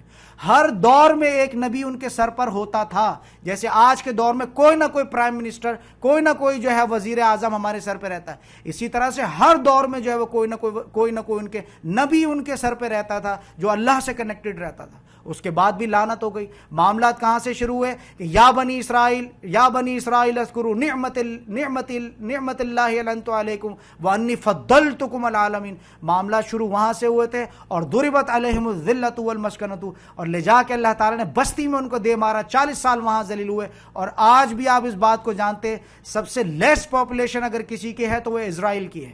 10 لاکھ 12 لاکھ لوگ ہیں پوری دنیا میں, انہوں نے تہلکہ مچا کے رکھا. سب سے کم جس کو کہتے ہیں, بنگالیوں سے بھی کم, اور سمجھ لو کہ سب سے چھوٹے ملک سے بھی سب سے کم پاپولیشن جو ہے سمجھ لو کہ لسٹڈ کنٹریز میں وہ یہود کی ہے. اللہ تعالیٰ نے ان کو کیسے عذاب کے کوڑے نہیں پڑوائے. نیبوکیڈ نظر نے کس طرح سے 6 لاکھ کو مارا, اور کس طرح سے کتنوں کو مارا, کتنوں کو جلایا, کتنوں کو باندی بنایا. اسی طرح سے جو ہے ہٹلر نے جو ہے وہ کیا معاملات کیے, کتنوں کو جلایا, کتنوں کو مارا, کتنا کا جوس بنا کے جو ہے وہ سمندروں میں بہا. کس طرح کے معاملات, یہ اللہ کے عذاب کے کوڑے تھے. اب اس میں دیکھیے گا جو تیسرا گروہ جو ہے وہ کیا ہے. تیسرا گروہ جو ہے منافقین کا ہے. اگر تم نے منافقین کی روش تم نے اختیار کر رکھی ہے تو اس کے بارے میں قول فصل اللہ تعالیٰ کا کیا, آیت نمبر 10 میں کیا آ رہا ہے, وَلَهُمْ عَذَابٌ عَلِيمٌ. دردناک عذاب ہے ایسے لوگوں کے لیے کہ جو نہ ادھر کے ہو پاتے ہیں نہ ادھر کے ہو پاتے ہیں. اب اس دور میں تعویل خاص میں بھی ایسے لوگ تھے جن کے معاملات کیا تھے، محمد رسول اللہ کے پاس جاتے ہیں تو جی ہاں جی بالکل ٹھیک ہے، یہ اپنے شیاطین میں جاتے ہیں تو کہتے ہیں نہیں جی ہم تو مذاق کر رہے تھے ان کا۔ اسی طرح سے تعویل عام میں آج کے دور میں بھی جو لوگ ہیں ایمان والوں میں، اچھی طرح سے وضاحت کر چکا ہوں اس چیز کی۔ اسی طرح سے اگر تم نے منافقت کی روش تم نے اختیار کی ہے تو ہرگز نہ سوچنا کہ اللہ تمہارے حق میں غفور الرحیم ہے، ایک ایک لمحے کا تم سے حساب لے لے گا۔ دیکھو یہ قرآن ہمیں یہ تعلیمات دیتا ہے، ہم جو پڑھ کے بیٹھے ہیں، جو سوچ کے بیٹھے ہیں۔ ایک بات میں آپ کو بتا دوں، محمد الرسول اللہ انشاءاللہ تعالی ہماری شفاعت کریں گے، وہ شفاعت حق کا ہے۔ وہ لوگ ہوں گے جنہوں نے زندگی کا ایک ایک لمحہ، جنہوں نے نبی کریم صلی اللہ علیہ وسلم کی سنت کو جو ہے وہ زندہ کیا ہو، وہ لوگ ہوں گے۔ ایسے نہیں کہ ٹھنڈے پیٹوں بیٹھ کے تم حرام کاریاں تم میں ڈٹے رہو گے اور تم کہو گے جی وہ تو رسول اللہ شفا۔ ایسے لوگوں کے بارے میں محمد رسول اللہ دنیا میں بھی کوئی ٹھیکیدار نہیں تھے۔ ہزار جگہ ہم اس چیز کو پڑھ چکے ہیں، پڑھ لیں گے انشاءاللہ تعالیٰ ہم اس چیز کو، اور آگے بھی آپ اس چیز کو دیکھ لیں گے۔ نہ دنیا میں ایسے لوگوں کے جو ہے محمد رسول اللہ کوئی ذمہ دار تھے، اور نہ آخرت کے دن محمد رسول اللہ ایسے لوگوں کے ذمہ دار ہیں۔ وہ کن لوگوں کی شفاعت ہوگی انشاءاللہ تعالی جب ہم دوسرا پارہ جو ہے اس میں شروع کریں گے، جو آیت الکرسی آئے گی اس میں انشاءاللہ تعالی پراپر ایک لیکچر شفاعت حقہ اور شفاعت باطلہ کا تصور، محمد رسول اللہ شفاعت کریں گے انشاءاللہ تعالی، لیکن کن لوگوں کی کریں گے، ٹھیک ہے؟ یہ انشاءاللہ اس کو لیکچر کے ضمن میں بیان کروں گا۔ تو انشاءاللہ وہ میں خاص پھر آپ کو یہ چیزیں بتاؤں گا کہ کس طرح کا ہم نے یہ جو چیزیں ہیں یہ وشفل تھنکنگز ہیں، کہ ہم نے اس طرح سے گھڑ کے کر کے کہ بس یہ جی اللہ بڑا غفور رحیم ہے، محمد رسول اللہ آ جائیں گے بچا لیں گے چھڑا لیں گے۔ ہرگز ایسا نہیں ہے۔ محمد رسول اللہ نے ایک ایک اپنی بیٹی کو جھنجھوڑ کے کہا، حضرت فاطمہ بنت محمد رضی اللہ تعالیٰ عنہ کو کہا، اے فاطمہ تم دنیا میں جو کچھ مجھ سے لینا چاہتی ہے لے لو، بروز قیامت میں تمہارے کوئی کام نہیں آنے والا۔ اوتھینٹک حدیث ہمارے بیچ موجود ہے۔ اسی طرح سے اپنی پھپھی صفیہ رضی اللہ تعالیٰ عنہ کے بارے میں کہا کہ اے صفیہ بنت عبداللہ کان کھول کے سن لو کہ جو چیز مجھ سے یہاں چاہتی ہو میرے بیت المال سے لے لو، میں بروز قیامت تمہارے کسی کے کام نہیں آنے والا۔ لہٰذا یہ ہے، اور کن کو یہ وصیت کی جا رہی ہے؟ وہ جنت کی سردار حضرت جو آپ صلی اللہ علیہ وسلم کی جو بیٹی ہیں، سمجھ آ رہی ہے، حضرت فاطمہ رضی اللہ تعالیٰ عنہ۔ تو تین گروہوں کے بارے ہم نے جو اچھے سے پڑھ لیا۔ اب اس کو اللہ تعالیٰ جو ہے وہ ایک مثال کے تھرو، جو کافروں کی جو روش ہے اس کو مثال کے تھرو اللہ تعالیٰ جو ہے وہ سمجھا رہے ہیں۔ کیا ہے مثال؟ ذرا دیکھیے گا۔ پہلی مثال ہمارے سامنے آیت نمبر 17 میں کیا آ رہی ہے؟ یہ نقشہ کچھ اس طرح کا ہے۔ ذرا اس آیت کے ایکسپلین کرنے سے پہلے میں تھوڑا سا نقشہ کھینچ دوں۔ وہ کیا ہے کہ تھوڑا سا اپنے آپ کو پیچھے لے جائیے، پہلے تو 1450 سال پیچھے لے جائیے، محمد رسول اللہ کا دور آ گیا۔ محمد رسول اللہ سمجھ لے کہ فار ایگزامپل اس طرح سے اس کو کیجئے، 1450 سال پیچھے آپ نے گھڑی کو گھما کے اپنے کیلنڈر کو کیا، محمد رسول اللہ کا دور ہے۔ اچھا اس سے اور 650 سال پیچھے لے جائیے کہ وہ دور ہے یعنی حضرت عیسیٰ کے بعد کا اور حضرت محمد صلی اللہ علیہ وسلم کے بیچ کا یہ دور ہے۔ حضرت عیسیٰ آ کے چلے گئے، اور اس کے بعد یہ ہے کہ دنیا میں گمراہی کہ وہ نصرانی جو تھے انہوں نے حضرت عیسیٰ کو معاذ اللہ ثم معاذ اللہ اللہ کا بیٹا بنا دیا۔ اب یہ فیس میں ہم مثال کے طور پر ہم اس فیس میں کھڑے، محمد رسول اللہ ان فیوچر آئیں گے 650 سال بعد، اور حضرت عیسیٰ آ کے چلے گئے۔ اب اس ضمن میں ذرا اس حدیث کو سنیے گا۔ اس میں کیا ہوتا ہے مثال کے طور پر کہ محمد رسول اللہ آئے دنیا میں، یعنی حضرت عیسیٰ کے بعد جو ہے وہ جو دنیا میں اس دنیا کے جو لوگ تھے وہ یہ دعائیں کرتے تھے کہ اللہ ہمیں ہدایت دے، اللہ ہمیں ہدایت دے، اللہ ہمیں ہدایت دے۔ وہ یہ دعا کیوں کرتے تھے؟ کیونکہ دنیا میں کوئی ہدایت ہی نہیں تھی، نہ کوئی قرآن موجود تھا، نہ کوئی اللہ کی کتاب موجود تھی۔ جو موجود تھی اس میں تو ساری تحریف ہو چکی تھی، اس میں تو بگاڑ پیدا ہو گیا تھا۔ جو رسول کی تعلیمات تھیں وہ تو بالکل ہی بگاڑ، اللہ کا بیٹا بنا دیا معاذ اللہ۔ یہود نے جو ہے وہ حضرت عزیر علیہ السلام کو جو ہے وہ اللہ کا بیٹا بنا دیا۔ اسی طرح سے جو عیسائی ہیں، نصرانی ہیں، انہوں نے حضرت عیسیٰ کو جو ہے اللہ کا بیٹا بنا دیا معاذ اللہ ثم معاذ اللہ۔ تو یہ بگاڑ سارا پیدا ہو چکا ہے، اور محمد رسول اللہ آئے ہیں، اور اب جو دنیا میں جو لوگ بیٹھے ہوئے تھے جو یہ کہتے تھے، کیا کہتے تھے؟ اہدنا الصراط المستقیم، یا اللہ ہم تیری عبادت کرنا تو چاہتے ہیں لیکن ہمارے بیچ کوئی رسول ہمارے بیچ بھیج، کوئی ایسی کتاب ہمارے بیچ جو ہے کہ کوئی ایسی کتاب اتار۔ وہ ہدایت کی دعائیں کرتے تھے تو بات سمجھ میں آتی، تم کس ہدایت کی دعائیں کرتے؟ تمہارے بیچ تو ہدایت موجود ہے، قرآن تمہارے بیچ آ چکا ہے، تم کس بات پہ جو ہے کہتے ہو کہ اللہ میں ہدایت دے، اللہ میں ہدایت دے۔ اب تو صرف ہدایت کی یہی شکل باقی رہ جاتی ہے کہ حضرت جبریل علیہ السلام آئے اور ہر شخص کے کان میں آ کے جو ہے وہ قرآن سنائے۔ تم کس ہدایت کے انتظار میں بیٹھے ہو؟ قرآن تو آ چکا ہے، یہی تو ہے وہ ہدی للمتقین جو ہم نے پہلی آیت میں پڑھا تھا۔ اب یہاں دیکھیے گا ذرا اس اگر آپ یہ سب سے مشکل ترین مثال ہے، انشاءاللہ تعالی اللہ سے دعا ہے کہ آپ کو اس طرح سے سمجھا سکوں کہ بات سمجھ میں آ سکے۔ اب سنیے گا، آیت نمبر 17 میں فرمایا جا رہا ہے مثلہم کمثل الذی استوقد نارا، مثال ان لوگوں کی، کن لوگوں کی؟ مثال ان لوگوں کی کہ جس میں کیا معاملات ہوئے کہ جیسے آگ جلائی گئی۔ محمد الرسول اللہ دنیا میں آئے اور انہوں نے آگ جلائی۔ آگ یہاں کس چیز سے مشابہت ہے؟ آگ یہاں ہدایت سے۔ آپ صلی اللہ علیہ وسلم آئے، وحی کا سلسلہ جو ہے وہ شروع ہوا، خود بھی وہ نور تھے، خود بھی وہ ہادی تھے، ٹھیک ہے نا، خود بھی ہادی تھے، سوری، تو یہ چیز ہے۔ اب اس میں کیا ہے، دو قسم کے لوگ جو ہے وہ بیٹھ کے دیکھ رہے تھے۔ ایک وہ لوگ تھے جو سچے ہدایت کے طالب تھے، اس چیز کو اچھی طرح سے سمجھیے گا۔ ایک وہ لوگ تھے جو اللہ سے ہدایت کے طالب تھے کہ اللہ کوئی قرآن ہمارے بیچ، کوئی اپنی کتاب ہمارے بیچ نازل کر، کوئی ایسا رسول ہمارے بیچ۔ یہ اس کو میں نام دیتا ہوں، یہ ٹیم اے، اس قسم کے لوگ تھے۔ دوسرے جو لوگ تھے وہ بھی اس انتظار میں تو تھے کہ ہمارے بیچ کوئی رسول آئے، کوئی مہدی آئے، کچھ آئے۔ یہ کون تھے؟ یہ یہود تھے۔ لیکن انہوں نے کیا معاملات کیے کہ ضد کی بنیاد پر یہ سوچتے تھے اس بات کو کہ آخری رسول بھی جو ہے، انشاءاللہ جب یہ شجرہ میں آپ لوگوں کے سامنے کھول کے رکھوں گا، جب شجرے کی طرف ہم جائیں گے، جو میں انشاءاللہ تعالیٰ جو میرا پریپیئر کیا ہوا اس کی طرف جب ہم جائیں گے انشاءاللہ یہ بات آپ کو تب سمجھ میں آئے گی۔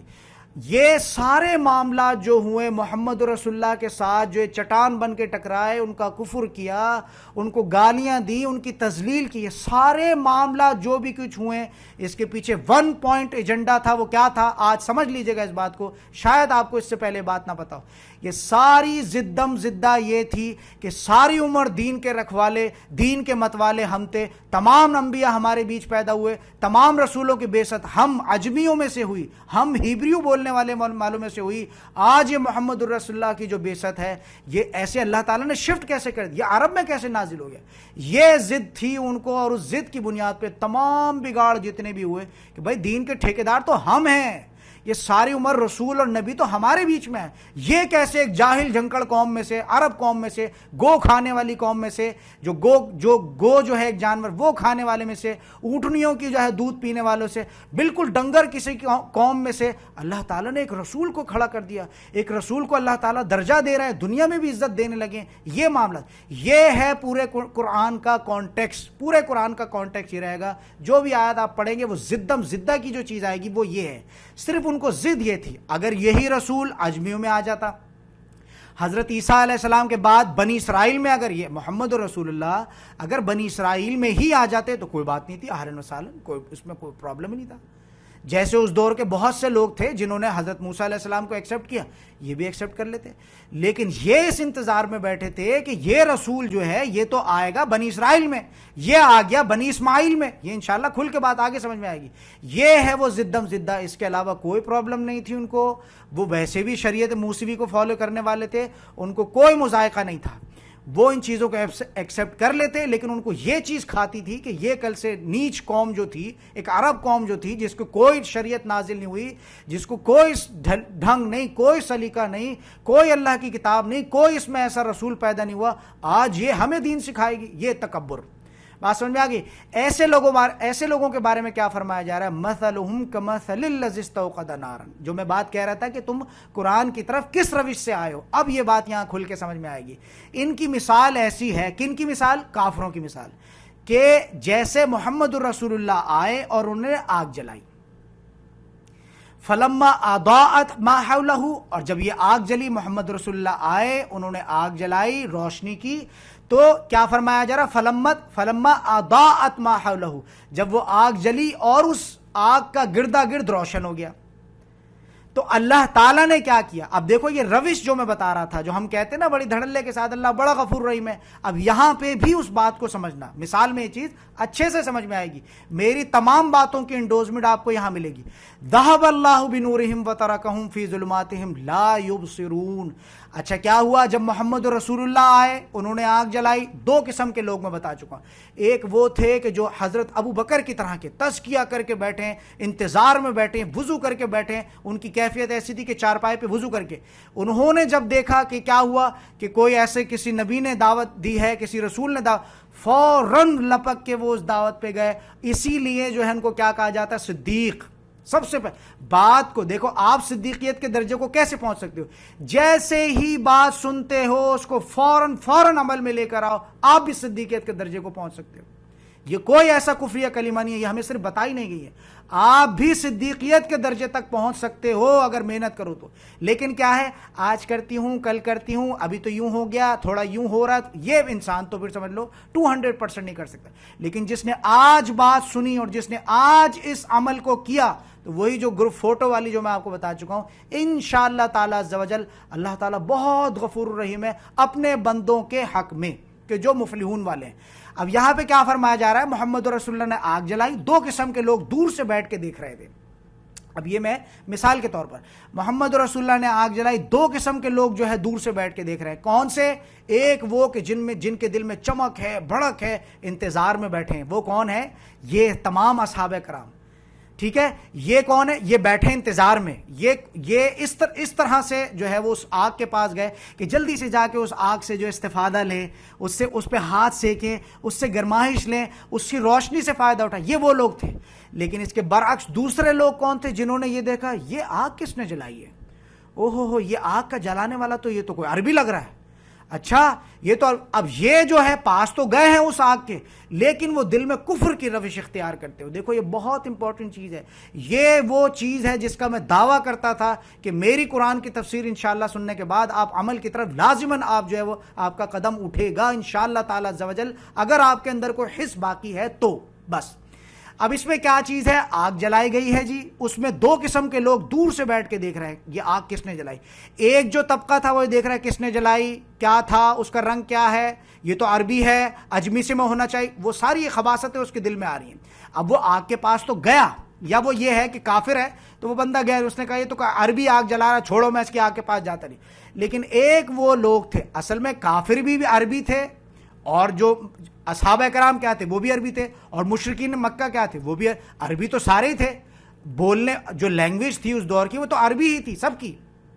قرآن تو سب کو سمجھ میں آتا تھا. جو اصل جو اوتھینٹک جو لینگویج تھی اس دور کی، جو رائج جو لینگویج تھی وہ تو عرب کی تھی. مشرکین بھی عربی بولتے تھے، کفار بھی عربی بولتے تھے. یہ تو یہود تھے بیچ کے جو عجم تھے، یہ عربی نہیں بولتے تھے.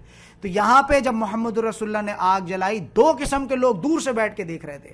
ایک وہ لوگ کہ جو صرف ہدایت کے طالب تھے، انہوں نے یہ نہیں دیکھا کہ عربی ہے، اجمی ہے، فرانسی ہے، کون، انہوں نے یہ نہیں دیکھا. انہوں نے دیکھا کہ اللہ کی بات کرنے فوراً بھاگ کر سبقت کی انہوں نے.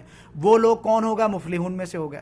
ایک وہ لوگ تھے جنہوں نے کہا کہ چھوڑو یہ تو عربی ہے جلانے والا، چھوڑو ہمیں اس کی آگ سے کیا لینا، ہمارا کوئی آگ جلائے گا. تو یہ کون تھے؟ کافر. تو یہاں پہ کیا فرمایا جا رہا ہے؟ مثلہم کمثل الذی استوقد نارا.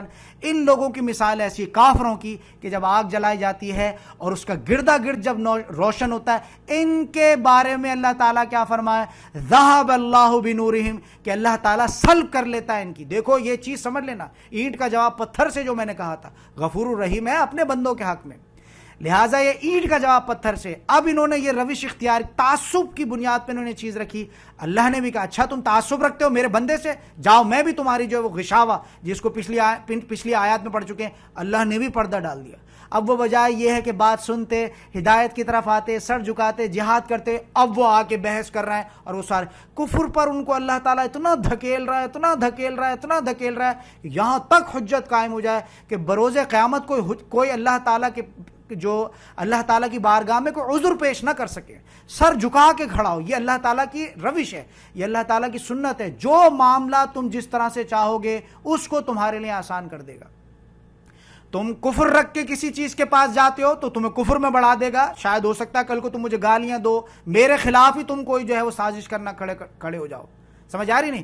یا اسی طرح کے معاملہ تعویل خاص میں بھی اسی طرح کے معاملہ تو کہ محمد رسول اللہ کے دشمن بن گئے اور اللہ ان کو اس چیز پر دھکیلتا رہا، اور دشمنی کرو، اور گالیاں دو، اور کرو، جتنے روڑے اٹکا سکتے ہو اٹکاؤ، اور کرو، یہاں تک کہ تمہیں جو موت آ جائے. اس کے بعد وہ تم سے حساب لینے والا. تم جاؤ گے کہاں بچ کے؟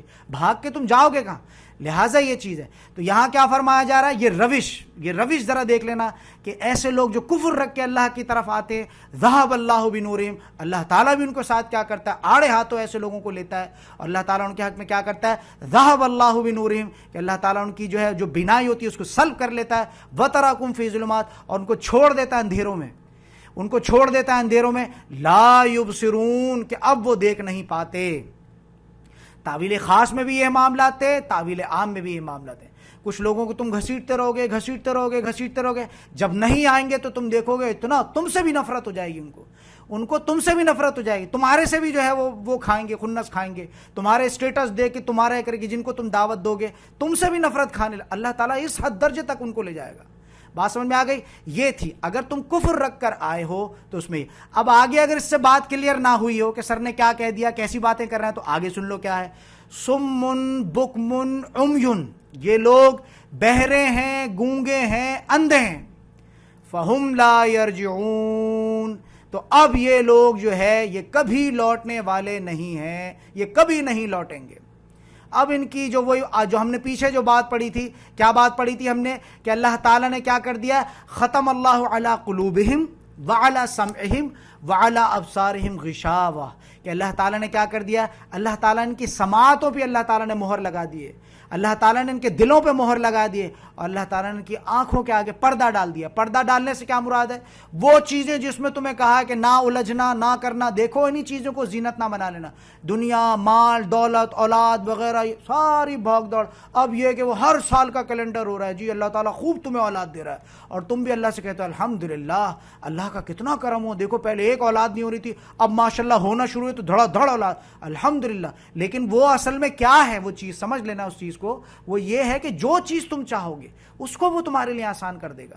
تمہیں مال دولت چاہیے تھا، تم کہو گے، تم کس غفلت میں ہو، اللہ کا بڑا شکر ہو گیا جی، بڑا کرم ہو گیا، اللہ ماشاءاللہ دیکھو اللہ نے کیسے دروازے کھولے. لیکن در حقیقت دروازے تو کھولے، پھر وہ آگے چل کے وہ قرآن کی آیات، ہم ایسی آیات ہیں جس میں کہ یہیں تمہیں دے کے تمہیں یہی فارغ کر رہا ہے، یہاں تمہیں فارغ کر رہا ہے. بروز قیامت تو تم سے مکالمہ بھی نہیں، سیدھے چلتے ہوئے جانا لیفٹ سائڈ پہ، جان ڈائریکٹ جہنم میں، اصحاب الشمال، جس کا میں پہلے تمہارے لیے تو وقت بھی نہیں ہے اللہ کے پاس. جس میں سورہ بقرہ میں یہ مضمون ہم پڑھیں گے کہ ربنا آتنا فی الدنیا، جنہوں نے یہ کہا کہ اے میرے رب مجھے دنیا میں ہی دے دے، ربنا آتنا فی الدنیا، ان کے لیے تو سمجھو کہ پھر آخرت میں کوئی ان کے لیے جو ہے وہ کچھ بھی نہیں ہے.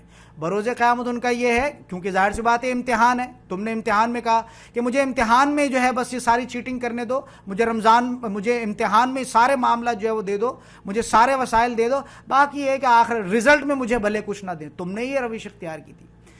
تو لہٰذا ان باتوں کو اچھی طرح سے سمجھ لیجئے. میں کھول کے ان باتوں کو، مجھے معلوم ہے کہ میں بہت زیادہ ٹائم صرف کر رہا ہوں.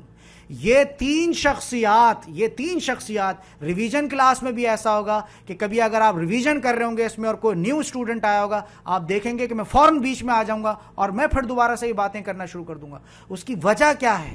اس کے پیچھے حکمت یہ ہے کہ جس نے ان تین شخصیات کو اور یہ دو مثالوں کو اگر جس نے سمجھ لیا، اس کی زندگی میں غلبہ آ جائے گا. اسے راتوں کو نیند نہیں آئے گی. پھر یہ میں دعوے کے ساتھ کہتا ہوں، اس کا ایک لمحہ جسے کہتے ہیں کہ دل نہیں لگے گا اس دل میں، اس دنیا میں اس کا دل نہیں لگے گا.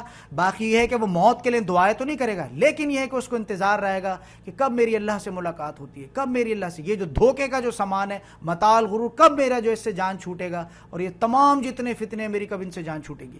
اچھا جی، اب اس میں دیکھیے گا یہ کافروں کے بارے میں ہم نے یہ روش پڑھی. اب آگے دیکھیے گا کیا ہے. دوسرا جو گروہ ہمارے پاس آ رہا ہے وہ ہے منافقین کے بارے میں. اب ذرا یہاں اس کو دیکھیے گا. ہم نے ایک آیت میں دیکھا اللہ تعالیٰ نے کس کی روش بتائی، دو آیت میں، آیت نمبر 17 اور 18 میں. اب آیت نمبر 19 میں اللہ تعالیٰ ہمیں کیا بتا رہے ہیں، بلکہ آگے بھی یہ مثال چلتی رہے گی، ذرا لمبی مثال. منافقین کے بارے میں جو اس گروہ کے بارے میں بتایا وہ بھی 8 آیات میں وہ چیز سمیٹی گئی. اسی طرح اس کی جو مثال ہے یہ بھی تھوڑی سی آگے چلے گی، ٹھیک ہے نا. یہ تقریباً سمجھ لیں کہ 2 آیات میں یہ چیز چلے گی. اب دیکھیے گا کیا ہے منافقین کے بارے میں اللہ تعالیٰ کیا جو ہے وہ بات کر رہا ہے. مثال کے تھرو اللہ تعالیٰ کیا سمجھانا چاہتے ہیں بندے کو. او کصیب من السماء، یا پھر ایسے منافقین کی مثال یہ ہے. ذرا اس کو اچھی طرح سے سمجھیے گا، اور لیکچر کے اینڈ میں بھی اگر یہ بات سمجھ میں نہ آئے تو مجھ سے آپ وضاحت لے سکتے ہیں اس چیز کی. یا پھر یہ ہے کہ آسمان سے تیز بارش ہو رہی ہے. او کصیب، یہ کن کے حق میں بات ہو رہی ہے؟ منافقین کے بارے میں. او کصیب من السماء، آسمان سے تیز بارش ہو رہی ہے، جس میں کیا ہے؟ اب اس میں کاؤنٹ کیجئے گا کیا ہے؟ فیہ ظلمات، اس میں جس میں اندھیرا بھی ہے، والرعد، اور اس میں کیا ہے؟ اس میں کیا ہے؟ کڑک بھی ہے. رعد کہتے ہیں کڑک کو، گرج، جو بجلی زور زور سے چمکتی ہے. اور دوسرا کیا ہے؟ برق. برق کسے کہتے ہیں؟ چمک کو. یعنی ایک تو وہ دھڑام دھڑام کر کے آواز آتی ہے، اس کو کیا کہتے ہیں؟ کڑک، اس کو رعد کہتے ہیں. اور ایک جو چمکتی ہے بجلی، اس کو کیا کہتے ہیں؟ برق. تو کیا فرمایا جا رہا ہے؟ ایک اس طرح کا نقشہ کھینچیے اپنے دماغ میں کہ کسی کھلے آسمان کے نیچے آپ کھڑی ہیں یا آپ کھڑے ہیں، اور اس کے معاملات یہ ہے کہ اندھیرا گھپ ہے اس میں، اور کیا ہے کہ زور کی بات. ایسے ویژولائز کیجئے اپنے دماغ میں تاکہ اس مثال کو اچھی طرح سے سمجھ سکیں آپ. کیا ہے؟ ایک بہت اندھیری رات ہے، کھلا میدان ہے، اس میں آپ کھڑی ہوئی ہیں. وہاں پہ کیا ہو رہا ہے؟ تیز بارش ہو رہی ہے. او کصیب من السماء، وہاں پہ کیا ہو رہا ہے؟ تیز بارش ہو رہی ہے جس میں اندھیرا ہے. فیہ ظلمات، پہلی بارش ہے، دوسری چیز گھنگھور اندھیرا ہے، تیسری چیز کڑک بھی ہے اس میں، چوتھی چیز کیا ہے؟ برق بھی ہے، بجلی بھی چمکتی ہے. یجعلون اصابعہم، اب منافق انسان کیا کرے گا؟ ہونا یہ چاہیے کہ بھئی اتنی نعمت ہے اللہ کی، یہ تو بارش کیا ہے؟ بارش تو اللہ کی نعمت ہے، اس میں نہائے دھوئے کرے، انجوائے کرے، اللہ سے دعائیں کرے جو ہمیں دعائیں سکھا گئی. لیکن منافق انسان کیا کرے گا؟ یجعلون اصابعہم فی آذانہم، منافق انسان کیا کرے گا؟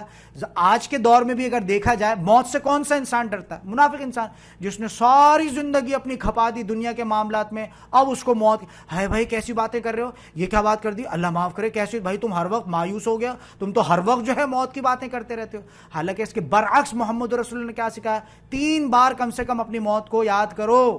لیکن ہمارے یہاں یہ ہے، اللہ معاف کرے، کہ آج اگر موت کا نام لے دو تو کانوں میں لوگ انگلیاں، کیسی باتیں کر رہے ہو بھائی، خدا کا خوف کرو، بھری جوانی میں تم موت کی بات کر رہے ہو. لہٰذا یہ نقشہ ذرا دیکھیے گا. او کصیب من السماء، کہ بارش ہو رہی ہے، وہی چیز ویژولائز کرنے والی. من السماء، بارش ہو رہی ہے، تیز بارش ہو رہی ہے. فیہ ظلمات، جس میں کیا ہے؟ جس میں گھٹائیں ہیں، جس میں اندھیرا ہے، جس میں کڑک ہے، جس میں کیا ہے؟ جس میں چمک ہے. منافق انسان کیا کرے گا؟ 2 انسان ہیں مثال کے طور پر. اگر آپ کی روش یہ ہے کہ آپ ایمان پر ڈٹے ہوئے، کوئی بات نہیں، بادل ٹوٹ کر گر جائے آپ پہ کوئی مشکل نہیں، بجلی گر جائے کوئی بات نہیں، موت تو آنی ہے بھائی، بات سمجھ آ رہی ہے؟ تو اگر بجلی کڑک رہی کر آپ کو تو کوئی ڈر خوف نہیں ہوگا، آپ کہیں گے کوئی بات نہیں بھائی، اچھا ہے، موت تو ہماری اللہ سے ملاقات ہو جائے گی. سمجھ آ رہی نہیں؟ لیکن جو منافق انسان ہوگا وہ کیا کرے گا؟ موت کے ڈر سے یجعلون اصابعہم فی آذانہم، وہ حرکت کیا کرے گا؟ کانوں میں زور سے انگلیاں ٹھوس لے گا. فی آذانہم، اذن کہتے ہیں یہ اس کو، کان کو. اذانہم سے کیا مراد ہے؟ کہ اپنے کانوں میں. موت کے ڈر سے کیا کرے گا؟ کہ بارش ہو رہی ہے، اوہ مجھے ڈر لگ رہا ہے، گھٹائیں بھی ہیں اس میں، کڑک بھی ہے، چمک بھی ہے، کہیں بجلی نہ گر جائے. وہ کیا حرکت کرے گا؟ اپنے کانوں میں من الصواعق حذر الموت، وہ موت کے ڈر سے کیا کرے گا؟ زور سے اپنے جو ہے کانوں میں جو ہے وہ کیا کر لے گا؟ کہ وہ جو ہے کیا کر لے گا؟ اپنے کانوں میں انگلیاں ٹھوس لے گا.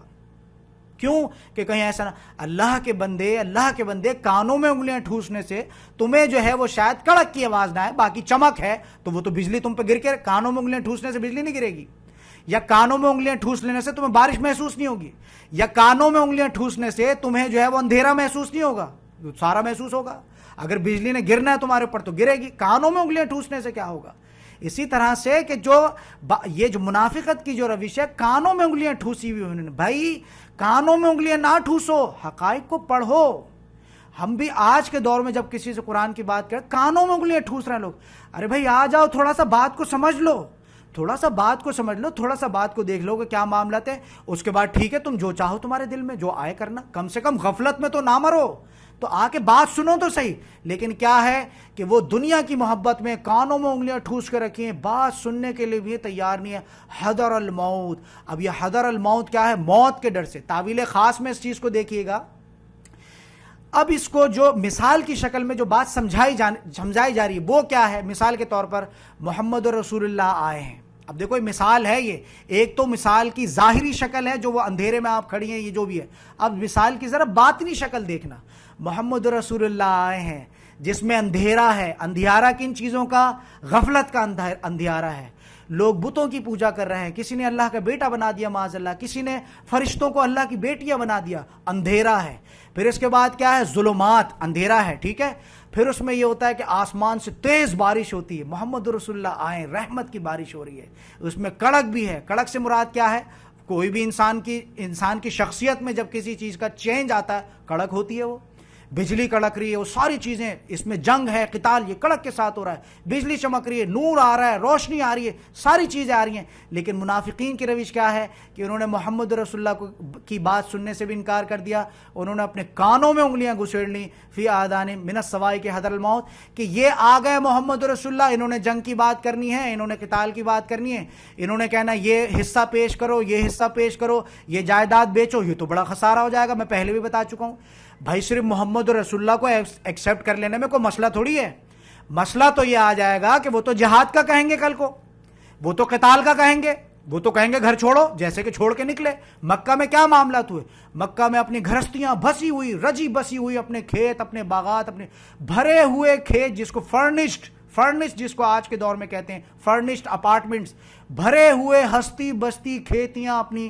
یہاں تک کہ کھجوریں بھی درخت پہ لگی تھی، اور وہ تمام کے تمام نکل کے جو ہے وادیوں میں جو ہے وہ پہلے طائف گئے، طائف میں جو ہے وہ معاملات ان کے ساتھ ہوئے، وہاں سے جو ہے پھر وہ جو اوس اور خزرج کے جو وہ قبائل، ان کو وہاں سے جو ہے بیعت کر کے یہاں مدینہ لے کر آئے۔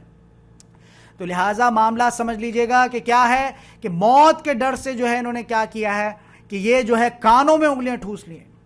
واللہ محیط بالکافرین، اور دیکھو یاد رکھنا، یہ تم نے جو انگلیاں جو تم نے کانوں میں ٹھوس رکھی ہے، اس سے کوئی فائدہ نہیں ہے بھائی۔ تم نے موت کے لیے اگر تم نے کانوں میں انگلیاں ٹھوس رکھی ہے، مرنا تو ہے، تم جاؤ گے کہاں؟ تم مرنے کے بعد ہوا تھوڑی ہو جاؤ گے، تمہیں قبر میں گاڑ دیا جائے گا، اچھا بھائی ٹھیک ہے، اس کے بعد پہلا سوٹ، دوسرا سوٹ، پھر تمہیں اکٹھا کر کے اٹھا لے گا۔ پچھلی باتوں میں ایک بات رہ گئی تھی میری بات، جس کی وضاحت کرنا میں اب مجھے یاد آ گئی، وہ بات انسان کبھی مرنے والی شے نہیں ہے۔ آج ہم نے بھی وہ بات اب میرے دماغ سے نکل گئی تھی، دوبارہ یاد آ گئی، وہ کیا ہے کہ انسان کبھی مرنے والی چیز نہیں ہے۔ ہمارے بھی عقائد ایسے ہو گئے، مٹی میں رل مل جائیں گے، اٹھانا تو ہے نہیں۔ اگر تمہارا عقیدہ اٹھانے پر، تو تم کیا محنت کر رہے ہو؟ سوال، پھر ذرا اس کا جواب دو۔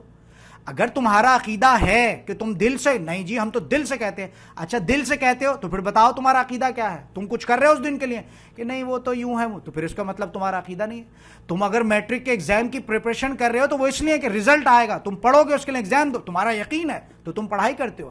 اگر تم سے یہ بات کہہ دی جائے کہ تم صرف پڑھو گے لیکن رزلٹ نہیں آئے گا، تم کو فائدہ ایسی پڑھائی کا بھائی، ہم نہیں پڑھتے، ٹائم ویسٹ، رزلٹ ہی نہیں آئے گا اور 10ویں پاس کر کے 11ویں میں نہیں جاؤں گی تو مجھے ایسی تعلیمات سے کیا لینا بھائی، ٹائم ویسٹ ہے جب رزلٹ نہیں آئے گا۔ تو اسی طرح سے اس زمانے کے لوگ دھڑلے سے کہتے تھے اس بات کو، اس زمانے کے جو لوگ ہیں دھڑلے سے، کیونکہ اسلام غالب نہیں تھا۔ آج کا مسلمان اب دین غالب ہے، اگر اس طرح کی کوئی بات کرے گھر سے ہی جوتے پڑنا شروع ہو جائیں گے، کیا باتیں کر رہی ہو تم، کہاں بیٹھ رہی ہو تم، کیا کر رہی، یہ ساری چیزیں ہو جائیں گی۔ تو لہٰذا مقصد کہنے کا یہ تھا کہ اس دور کے لوگوں کا بھی عقیدہ وہی تھا، ہمارا بھی عقیدہ وہ ہے، بس ان کا قول اور عمل دونوں سے تھا، ہمارا قول سے نہیں ہے۔ قول سے باتیں کریں گے تو میں بتا چکا ہوں کہ جوتے پڑے، پہلے گھر سے پڑھیں گے، پھر محلے سے پڑھیں گے، پھر قوم سے، تمام دنیا جوتے مارے گی، کس طرح کی باتیں کرو، سنسار کر دے گی آپ کو۔ تو لہٰذا عقائد ہمارے بھی وہی ہیں، لیکن ہم چیزوں کو کہتے نہیں، منافقت کرتے ہیں۔ ہم چیزوں کو واضح طور پہ کہنے کے بجائے ہم کیا کرتے ہیں، ڈھکا چھپا ڈھکا۔ اس کے ضمن میں جو آپ لوگوں کو بتا چکا ہوں، کسی نے رب ہونے کا دعویٰ کیا، فرعون نے، انا ربکم الاعلی، جیسے اس کے الفاظ کوٹ کیے جائیں گے آگے چل کے، تو دیکھو یہ رب ہونے کا دعویٰ، پچھلی کلاس میں جو یہ بات ریکارڈ نہیں ہو پائی تھی، کیونکہ پچھلی کلاس کی ریکارڈنگ نہیں ہو پائی تھی، پھر وہ بعد میں مختصر میں نے ریکارڈنگ کی تھی، اس لیے پچھلی کلاس کے بھی کچھ مضامین میں دوبارہ سے اس مضامین میں جو ہے اس ریکارڈنگ میں ایڈ کر رہا ہوں۔ کیا ہے کہ جس نے فرعون ہونے کا دعویٰ کیا، اس نے یہ دعویٰ نہیں کیا کہ میں نے دنیا بنائی، میں نے پہاڑ بنائے، جی یہ دعویٰ نہیں تھا، وہ دعویٰ اس کا سیاسی اعتبار سے تھا کہ نہیں حاکمیت میری چلے گی، لیکن حاکم اللہ تعالیٰ ہے۔ یہ بات سمجھ لینا، تم نے کسی کو، اللہ اور اس کے رسول کو چھوڑ کے تم نے کسی کو حاکم بنایا، یہ شرک ہو گیا۔ اللہ تعالیٰ نے انسان کو خلیفہ بنایا ہے، ریپرزینٹیٹو بنایا اللہ تعالیٰ نے۔ حضرت آدم علیہ السلام کے بارے میں آگے کے جو چوتھا رکوع، جو ہمارا جو تیسرا رکوع شروع ہوگا، اس میں دیکھ لیں گے اللہ نے تمہیں حاکم نہیں بنایا جو چاہے تم دھرتی پہ کرو، نہیں، تمہیں خلیفہ بنایا، میری احکامات کو پڑھو اور اس کو بجا لاؤ۔ یہ جو آج میرا جسم اور میرا مرضی، یہ سراسر شرک ہے۔ یہ میرا جسم کا دعویٰ کرنا یہ شرک ہے۔ اللہ نے تمہیں خلیفہ بنایا، حاکم نہیں بنایا۔ تم کسی معاملے میں یہ نہیں کہہ سکتے ہمارا جو دل آئے گا ہم کریں گے، ہرگز نہیں کہہ سکتے تم۔ یہ ہے پھر وہ بغاوت، طغا جس کو فی طغیانہم، یہ بغاوت ہے اللہ تعالیٰ کے خلاف۔ یہ عورتیں باغی ہیں جو یہ دعویٰ کرتی ہیں میرا جسم میری مرضی، یا اور کوئی اس طرح کا ہے۔ سمجھ آ رہی ہے؟ اس زمانے کے بھی لوگ یہ تھے، دھڑلے سے کہہ دیا کرتے تھے، اس زمانے کے بھی یہ لوگ تھے، دھڑلے سے کہہ دیا کرتے تھے. لیکن آج کا بھی مسلمان ایسی ہے، ہم بھی آج کے دور کے فرعون ہی ہیں. ہم بس منہ سے نہیں کہتے، ہم اندر سے. فرعون کے بارے میں بتا رہا تھا آپ لوگوں کے، جو فرعون نے جو دعویٰ کیا تھا، یا اور جو اس دور کے جو پہلے جو بادشاہ تھے، نمرود تھے یا فرعون تھے، انہوں نے جو دعویٰ کیا تھا سیاسی اعتبار سے، میں کہوں گا کسی کو تو پھانسی لگا کے ختم کر دو، میں کہوں گا تو چھوڑ دو، یہ وہ حاکمیت کا دعویٰ، اللہ کا دین نہیں تھا.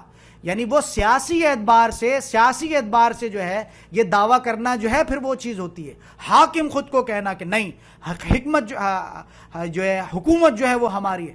حکومت در حقیقت اللہ تعالیٰ کی ہونا چاہیے. تو آج کے دور کا بھی جو مسلمان ہے، میں فرعون کے بارے میں بات کر رہا تھا، یہ تمام دیکھیے اس بات کو سمجھ لیجئے گا، ہمیں جو چیزیں لگتی ہیں بالکل بھی ویسا نہیں ہے. فرعون نے جو دعویٰ کیا تھا، اس نے دعویٰ کیا تھا حاکمیت کا دعویٰ. جیسے آج ہمارے جو حکمران ہیں یہ فرعون ہیں، یہ بھی آج کے دور کے فرعون ہیں، اللہ سے مشاورت نہیں کرتے، اللہ کے کلام سے نہیں کرتے. اور اسی ضمن میں بتا چکا ہوں کہ یہ جو ہے جمہوری نظام ہے. جی جمہور جو کہے گی ہم اس بات کو مانیں گے، یا جو ملک جو کہے، ملوکیت کا دور ہے، اللہ کے دین کا تو کہیں بھی دور نہیں ہے. تو لہٰذا فرعون ہونے کا بھی جس نے دعویٰ کیا تھا وہ سیاسی اعتبار سے دعویٰ کیا تھا. اس نے یہ دعویٰ نہیں کیا تھا کہ میں نے زمین بنائی، میں نے آسمان بنائی، یہ دعویٰ نہیں تھا ان کا. رب ہونے کا جو میں جیسے کہ پہلے بھی بتا چکا ہوں، سورہ فاتحہ کے ضمن میں بتا چکا ہوں کہ تربیت، رب کہتے ہیں تربیت کرنے والے کو. اور آپ اس چیز کو بھی دیکھ لیجئے گا، جو نیو اسٹوڈنٹس ہیں وہ اس بات کو بھی دیکھ لیجئے گا کہ ہم جو اللہ تعالیٰ کو رب کہتے ہیں، تو کیا واقعتاً ہماری تربیت اللہ کے کلام سے ہوئی ہے؟ محمد رسول اللہ اگر اللہ کو رب کہتے تھے تو ان کی تو تربیت ہوئی تھی. اصحابہ کرام اگر اللہ کو رب کہتے تھے تو ان کی تربیت تو ہوئی تھی.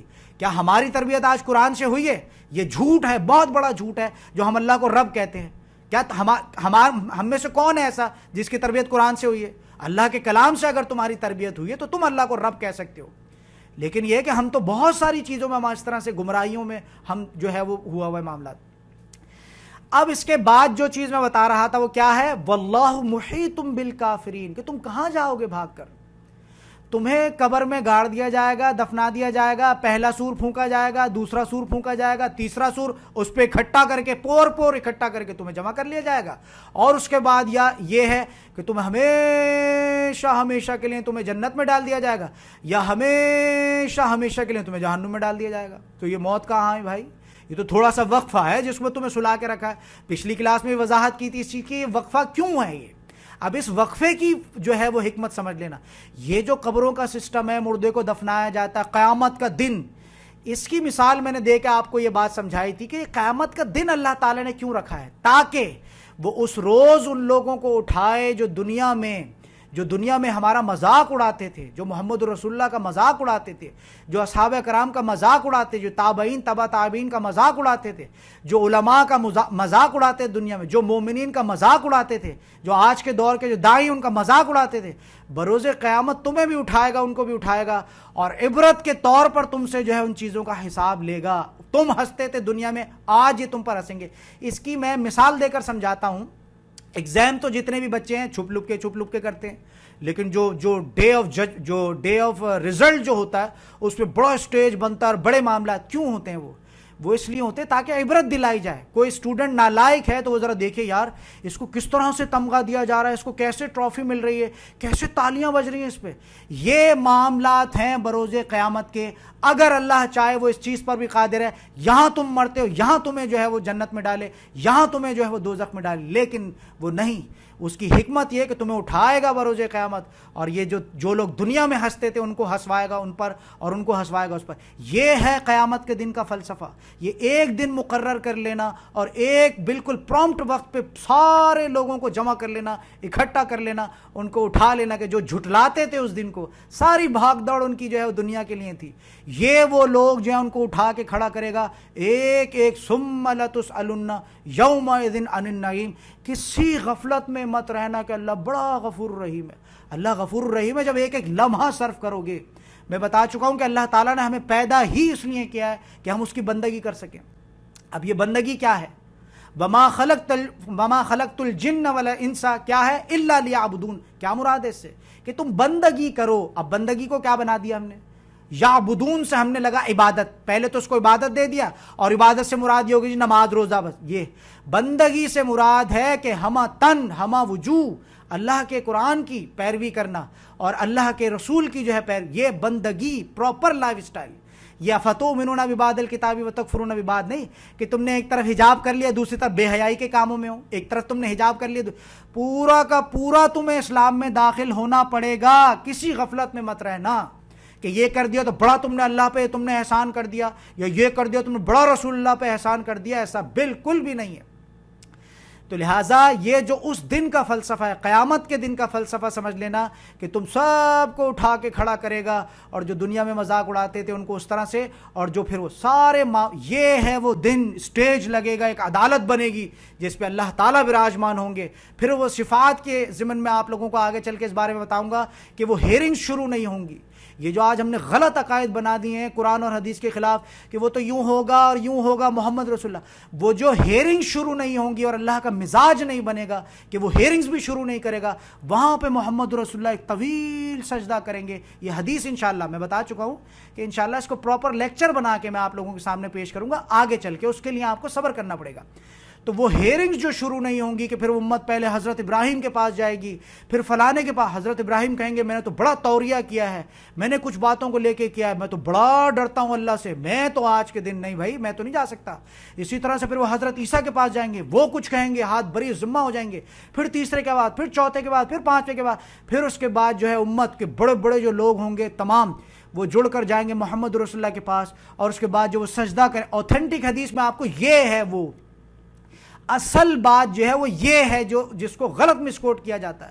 محمد رسول اللہ آئیں گے چھڑا کر، یہ سراسر غلط چیز ہے. ہیئرنگ جو شروع نہیں ہوں گی، پھر اس میں یہ کہ ایک ایک کے پاس ہم جائیں گے، اس کے بعد محمد رسول اللہ جا کر اللہ کے عرش کے نیچے سایہ کریں تو وہ ہیئرنگ شروع ہوں گی، وہاں معاملہ شروع ہوں گے. یہ چیزیں جو ہم نے الٹی سیدھی سن کے، کسی نے قرآن پڑھا، تفسیر پڑھی، یا کسی نے حدیث پڑھی نہیں، سنا کے کوئی مولوی کی کوئی سن لی، فلانے طبقے کی مولوی کی سن لی، وہ مولوی نے ریفرنس بھی نہیں دیا، تمہیں بھی یہ لگا جی طارق جمیل کی بات ہے جی تو وہ تو اللہ کی بات ہوگی، یا توصیف الرحمان کی بات ہے جی وہ تو اللہ کی ہوگی، یا الیاس قادری کی بات ہے تو اللہ کی ہوگی. دیکھو اس بات کو سمجھ لینا، کوئی بھی انسان اگر ریفرنس کے ساتھ بات نہیں کرتا تو وہ تم سے اللہ اور اس کے رسول کی بنیاد پر بات نہیں کرتا. میں بھی اگر کوئی بات اپنی طرف سے اگر کرتا ہوں تو میں اپنے اس گردن پہ وہ بات کرتا ہوں. لیکن آپ نے دیکھا ہے کہ میں 70,000 3-4 دن کے لیکچرز میں بے شمار احادیث رحمان کے ضمن میں، رحیم کے ضمن میں، رب العالمین کے ضمن، ہر جہاں پہ جو تفسیر موجود ہے وہاں میں آپ کے سامنے جو ہے وہ رکھتا ہوں. تو میں بتا رہا تھا آپ لوگوں کو کہ انسان کب مرے گا، حذر الموت. تم کہاں جاؤ گے بھاگ کر، وہ تو تمہیں کھٹا کر لے گا. تمہیں کیا لگتا ہے تم کہاں جاؤ گے؟ پہلے آسمان سے تم ویسے ہی نہیں نکل سکتے. سورۃ الملک میں ہم انشاءاللہ تعالیٰ اس مضمون کو پڑھ لیں گے. اللہ تعالیٰ کہتے ہیں نکل کے بھاگو، بلکہ سورہ یاسین میں اے جن اور انسان، بلکہ سورہ رحمان میں کہاں جاؤ گے تم نکل کے، جاؤ بھاگو. بھاگ سکتے ہو اگر نکل کے تو جاؤ، کہیں نہیں جا سکتے تم. پھر اس کے آگے فرمایا جا رہا ہے، اسی مثال کا ہے وہ پورشن کیا ہے، یکاد البرق یخطف ابصارہم، قریب ہے.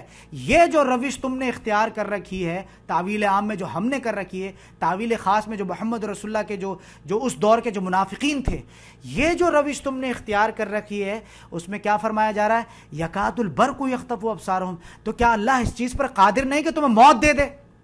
یکاد البرق یخطف ابصارہم، کیا اللہ اس چیز، یہ جو تم نے منافقت کی روش تم نے اختیار کر رکھی ہے، کیا اللہ اس چیز پر قادر نہیں ہے کہ قریب ہے کہ وہ بجلی جو چمک رہی ہے تمہیں اندھا کر دے؟ وہ بجلی کیا اس میں مذائقہ ہے؟ کیا چیز ہے جو بات سمجھنے نہیں دیتی تمہیں؟ جو بجلی، ویسے بھی تو بجلی گرتی ہے اور پوری زمین قیامت تک بنجر ہو جاتی ہے جہاں بجلی گرتی ہے. یکاد البرق یخطف ابصارہم، تو دیکھو قریب ہے. یہ جو سارا ڈرامہ تم کر رہے ہو اللہ تعالیٰ کے ساتھ، قریب ہے کہ وہ بجلی جو زمین پر گرتی ہے اس کو بنجر کرتی ہے. ہو سکتا ہے قریب ہے یہ چیز کہ تم پر گر جائے اور تمہیں راکھ راکھ کر دے. یکاد البرق یخطف ابصارہم، قریب ہے کہ یہ روش جو منافقت کی جو روش تم کر رہے ہو اللہ تمہیں موت ہی دے دے. بھائی مثال کے طور پر بڑا تم جو ہے داؤں پیش لگا رہے ہو محمد رسول اللہ کے خلاف، بڑے تم معاملات کر رہے ہو ایمان والوں کے خلاف، اللہ تمہیں موت دے دے اور پھر تمہیں چھتر لگا، اس میں کیا مشکل ہے؟ اللہ تمہیں موت دے دے، اپنے پاس بلا لے اور جہنم میں ڈالے اور پھر تمہیں جو ہے وہ سارے جو تمہارے سارے معاملات ہیں تمہارے، اس میں کیا ہے؟ کیا اللہ تعالیٰ قادر نہیں ہے اس چیز؟ تو یہ ہے کہ قریب ہے کہ بجلی تمہیں اچک بھی لے جائے. لیکن کیا ہے اب اس میں ذرا آگے اسی کو مزید ایمفسائز کیا جا رہا ہے، کیا کلما اضاء لہم، لیکن کس بنیاد پہ اللہ نے چھوڑ رکھا ہے؟ کلما اضاء لہم مشوا فیہ، بالکل کافروں والی روش نہیں ہے ان کی۔ منافقین میں یہ ہے کہ کلما اضاء لہم، جب جب بجلی کڑکتی۔ اب دیکھو وہ مثال جو میں نے بتائی تھی کہ گھنگھور اندھیرا ہے میدان، اس میں کیا ہوتا ہے، اگر بالکل اندھیرا ہے تو آپ ایک قدم بھی نہیں چل سکتے، آپ کو لگا کہیں آگے گھڑا نہ ہو کچھ نہ ہو۔ تھوڑی جب بجلی کڑکتی ہے تو اس میں یہ ہوتا ہے جیسی کڑکتی ہے، دن کا سا سما ہوتا ہے، جلدی جلدی آپ قدم بڑھا لیں گے، لیکن جب بجلی رک جائے گی پھر آپ ٹھٹر کے کھڑے رہ جائیں گے۔ منافق بندے کی بھی یہی روش ہے کہ وہ دھکا اسٹارٹ ہے۔ وہ کیا فرمایا جا رہا ہے؟ کلما اضاء لہم مشوا فیہ، جب جب بجلی کڑکتی ہے تو وہی کیا کرے گا، جلدی جلدی چلنا شروع کر دے گا۔ ہمارے بھی معاملات کیا ہیں، امی نے کہہ دیا تو نماز پڑھ لی، ابو نے کہہ دیا تو نماز پڑھ لی، فلانے نے کہہ دیا تو نماز پڑھ لی، جب گالیاں پڑی ہیں، جب اس طرح کی صلواتیں سننے کو ملی تو نماز پڑھ لی، اور جب نہیں کی تو کھڑے کے کھڑے رہ گئے۔ منافق کی سب سے بڑی پہچان یہ کردار کی کمزوری، میں پہلے ہی بتا چکا ہوں۔ کلما اضاء لہم مشوا فیہ، جب جب بجلی چمکے گی، رستہ دکھے گا، جی دن کا سا سما ہوا، چلنا لگے گا۔ وَإِذَا أَظْلَمَ عَلَيْهِمْ قَامُوا، اور جب اندھیرا ہو جاتا ہے تو کھڑا رہ جائے گا۔ سیم بالکل یہ مثال ہے آج کے دور کی بھی۔ اگر ہماری مائیں بہنیں، ہمارے بھائی، ہمارے باپ پیچھے لگے رہے ہیں کسی چیز کے تو ہم ان چیزوں کو کرتے ہیں، اور جب ہم ان چیزوں کو چھوڑ دیتے ہیں تو اس میں کیا ہوتا ہے، جب والدین پیچھے ہٹ جائیں، امی کہیں گئی تھی تو بیٹھ کے آپ جو ہے وہ ویڈیو گیمز کھیل رہے ہیں، یا پھر آپ جو ہے ناچ گانے میں لگے ہوئے ہیں۔ تو یہ معاملات نہیں ہے، میں پہلے بھی بتا چکا ہوں۔ جس نے ماں کے کہنے سے نماز پڑھی اس نے ماں کے لیے نماز پڑھی، یہ تو بہت بڑا شرک ہو گیا۔ تم نے ماں کے کہنے سے نماز پڑھی تو تم نے ماں کے لیے نماز پڑھی، اللہ کے لیے تو تم نے نماز نہیں پڑھی۔ ماں کے کہنے سے جو نماز پڑھتے ہیں وہ تو جلدی جلدی ڈھن ڈھن ڈھن ٹکرے مارتے ہیں، وہ تو کچھ ٹائم ویسٹ ہے، سری جس کو کہتے ہیں۔ آگے مثالوں میں اللہ تعالیٰ سورہ بقرہ میں پھر انشاءاللہ تعالیٰ اللہ آگے چل کے، یہ تو تم نے اور پیر پہ کلاڑا مار دیا۔ ماں کے کہنے سے، باپ کے کہنے سے تو تم نے ان کو بھی جہنم میں جو ہے تم نے جھکوا دیا، کہ تم نے ان کا شرک کر لیا۔ میں بتا چکا ہوں، دیکھو عبادت کے ضمن میں بات ہو رہی تھی، پیچھے میرے دماغ سے بات نکل گئی۔ عبادت جو ہے اس کا فارمولا ذرا لکھ لیجئے گا، جو نیو اسٹوڈنٹس ہے وہ بھی بولڈ کر کے اس کو ذرا بڑا کر کے، جہاں میں آپ سے کہتا ہوں کہ نوٹ ڈاؤن کر لیجئے گا وہاں لازماً وہ الفاظ میرے جو ہیں وہ نوٹس میں دکھنا چاہیے، اور جہاں میں کہتا ہوں بولڈ کر کے وہاں ذرا بولڈ مار کر اور بڑا ذرا فونٹ سائز بڑھا کے اس کو جو ہے بولڈ لیٹرز میں لکھ لینا کہ یہ عبادت کا فارمولا کیا ہے۔ محبت پلس اطاعت از اکول ٹو عبادت، یہ فارمولا لکھ لیجئے گا۔ اب اس میں کیا ہے، اگر وہ عبادت تمہاری، وہ تمہارا کوئی بھی عمل کہ جس میں اللہ کے لیے محبت نہ ہو تو وہ عبادت تمہاری عبادت نہیں، دکھاوا ہے، دل کو تسلی دینے والی۔ ایسے دل کو تسلی دینا کہ جیسے ناچنے گانے والی ہوتی ہے، جو دوسرے جو کوٹھوں پہ جو ناچنے والی ہوتی ہیں، محرم جب آتا ہے کالے کپڑے پہن کے مزاروں پہ یہ اس طرح کی چیزیں، ایسی چیزوں کو گھڑ کے کر کے انسان اپنے دلوں کو جو ہے وہ مطمئن کرتا ہے۔ تو یہ سمجھ لو کہ صرف دل کو مطمئن کر رہے ہو تم، جیسے سود کی کمائی کرنے والا زکوٰۃ بھی دے رہا ہے، یہ بھی کر رہا ہے، سارا کیا کر رہا ہے، لیکن سب زیرو ہے اس کا۔ سود پر تم نے کوئی بھی نیکی کی، حرام کام پہ تم نے 70 حج بھی کیے، سب زیرو ہیں، تمہاری اور پکڑ ہے اس چیز پر۔ تو لہٰذا یہ اس طرح کی حرکات کر کے انسان اپنے آپ کو مطمئن کرتا ہے بس، لیکن اللہ کے پاس کچھ بھی نہیں پہنچتا اس طرح کا۔ تو اس میں کیا فرمایا جا رہا ہے، وَإِذَا أَظْلَمَ عَلَيْهِمْ، کہ جب ان پر اندھیرا ہو جاتا ہے تو کھڑے کے کھڑے رہ جاتے۔ وَلَوْ شَاءَ اللَّهُ لَذَهَبَ بِسَمْعِهِمْ، حالانکہ اگر یہ جو معاملہ تم کر رہے ہو، یہ جو منافقت کی تم نے روش اختیار کر رکھی ہے کہ چلتے ہو پھر رک جاتے ہو، پھر چلتے ہو پھر رک جاتے ہو، پھر چلتے ہو پھر رک جاتے ہو، کبھی قرآن کی کلاس لے لی تو لے لی، کبھی نہیں لی تو چھوڑ دی، کوئی بات نہیں، اس میں کیا مشکل ہے، فری کی جو ہے فوکٹ کی، یہ تو سمجھ لو کہ تعلیم ہے، کیا ہے کچھ نہیں ہے، زندگی پڑے جی کر لیں گے۔ وہ الگ بات ہے کہ ہر روز انسان مر جاتا ہے۔ سورۃ الزمر کی آیت نمبر 42 ذرا نوٹ ڈاؤن کر لیجئے اس کو، ہر روز انسان مر جاتا ہے، اس کی روح قبض کر لی جاتی ہے۔ ابھی اگر یہ بات سمجھ نہیں آ رہی تو ذرا 100 سال رک جاؤ، سائنس بتا دے گی بات۔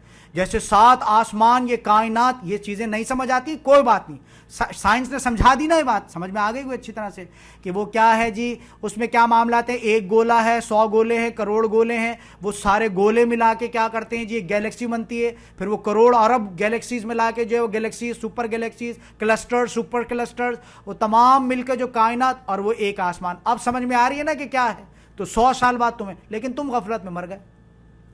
مرج البحرین، اس زمانے میں تو بہت بڑا چیلنج تھا، کون جائے گا بھائی، ریگستان میں کون سفر کر کے جائے گا سمندر کے بیچ کہ جا کے دیکھو مرج البحرین۔ آج تو تم اللہ معاف کرے تھوڑے سے پیسے اگر تم دیتے ہو شپ میں اور اس میں تو جا کے مرج البحرین دے، بلکہ کچھ نہ کرو یوٹیوب پہ تم دیکھ سکتے ہو۔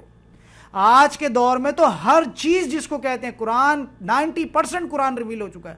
تم پتہ نہیں کس انتظار میں بیٹھے ہو کہ تمہیں کیا چیز. اب صرف یہ بات رہ گئی کہ حضرت جبریل آئے اور تم اپنی آنکھوں سے جبریل کو دیکھو، او جبریل آ گئے، تب تم کرو. اس کے علاوہ ساری حجت قائم ہو چکی ہے. گھر گھر دین بھی پہنچ چکا ہے، گھر گھر ناچ گانا بھی پہنچ چکا ہے. جیسے کہ اللہ تعالیٰ کی وعید تھی، اللہ کا وعدہ تھا کہ میں جو ہے یہ پہنچا کے رہوں گا اس کو. اب یہ جو روش تم اختیار کر رہے ہو کہ چلتے ہو رک جاتے ہو، چلتے ہو رک جاتے ہو. وَإِذَا أَظْلَمَ عَلَيْهِمْ، اچھا وَلَوْ شَاءَ اللَّهُ لَذَهَبَ بِسَمْعِهِمْ، حالانکہ اگر اللہ چاہے، اللہ اگر چاہے تو لَذَهَبَ بِسَمْعِهِمْ، تو اللہ ان کو کیا کر لے، تو سلب کر لیتا. اللہ سلب کر لیتا ان کی کیا، سمعہم، ان کی سماعت، وابصارہم، بصارت. تم جو یہ کام کر رہے ہو کہ آج کے کام کل پہ، کل کے کام پرسوں پہ، نوٹس بنا رہے ہیں، کر رہے ہیں، یوں ہو رہا ہے، آج کر لوں گی کل کر لوں گی، تمہیں اندھا ہی کر دے اللہ، کیا کرو گے؟ کیا اللہ قادر نہیں ان چیزوں پہ؟ لیکن اس کی روش کیا ہے؟ دیکھو اب یہاں پہ وہ پوائنٹ آئے گا، روش. ان اللہ علی کل شیء قدیر، اللہ ہر شے پر قادر ہے. اگر وہ تمہیں اندھا بھی کرنا چاہے، اللہ نہ کرے، اللہ نہ، یہ جو تم نے معاملات جو کر رہے ہو اللہ کے کلام کے ساتھ، کہ تم دل میں منافقت ہے، دنیا زیادہ زیادہ چاہیے، دنیا کے لیے تمہارے 22 گھنٹے نکلتے ہیں، قرآن کے لیے تمہارے پاس 1.5 گھنٹے نہیں نکل رہا ہے.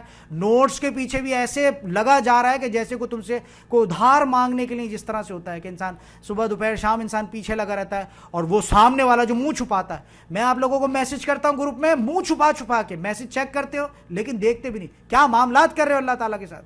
میرے ساتھ کیا معاملات کر رہے ہو؟ کیا مجھے مایوس کرنا چاہتے ہو ان چیزوں سے؟ کیا میں ہٹ جاؤں اس کام سے، اپنے کام سے؟ لہٰذا ذرا ان چیزوں کو بھی سوچنا کہ کیا معاملات کر رہے ہو تم اللہ تعالیٰ، اللہ کے بندے کے ساتھ اور اللہ تعالیٰ کے ساتھ تم کیا معاملات کر رہے ہو. لہٰذا یہ کہ اس چیز پر بھی اللہ تعالیٰ جو ہے قادر ہے کہ تمہیں اللہ ہر شے پر قادر ہے کہ تمہیں اب بہرا ہی کر دے، وہ تمہیں اندھا ہی کر دے. وہ اب یہ بہرا اور اندھے سے کیا مراد ہے؟ ایسا نہیں کہ تمہیں سنائی نہیں دے گا تمہیں، نہیں، بلکہ یہ ہے کہ تم غصے میں آ کے، تیش میں آ کے تم نے قرآن کی کلاس ہی چھوڑ دی.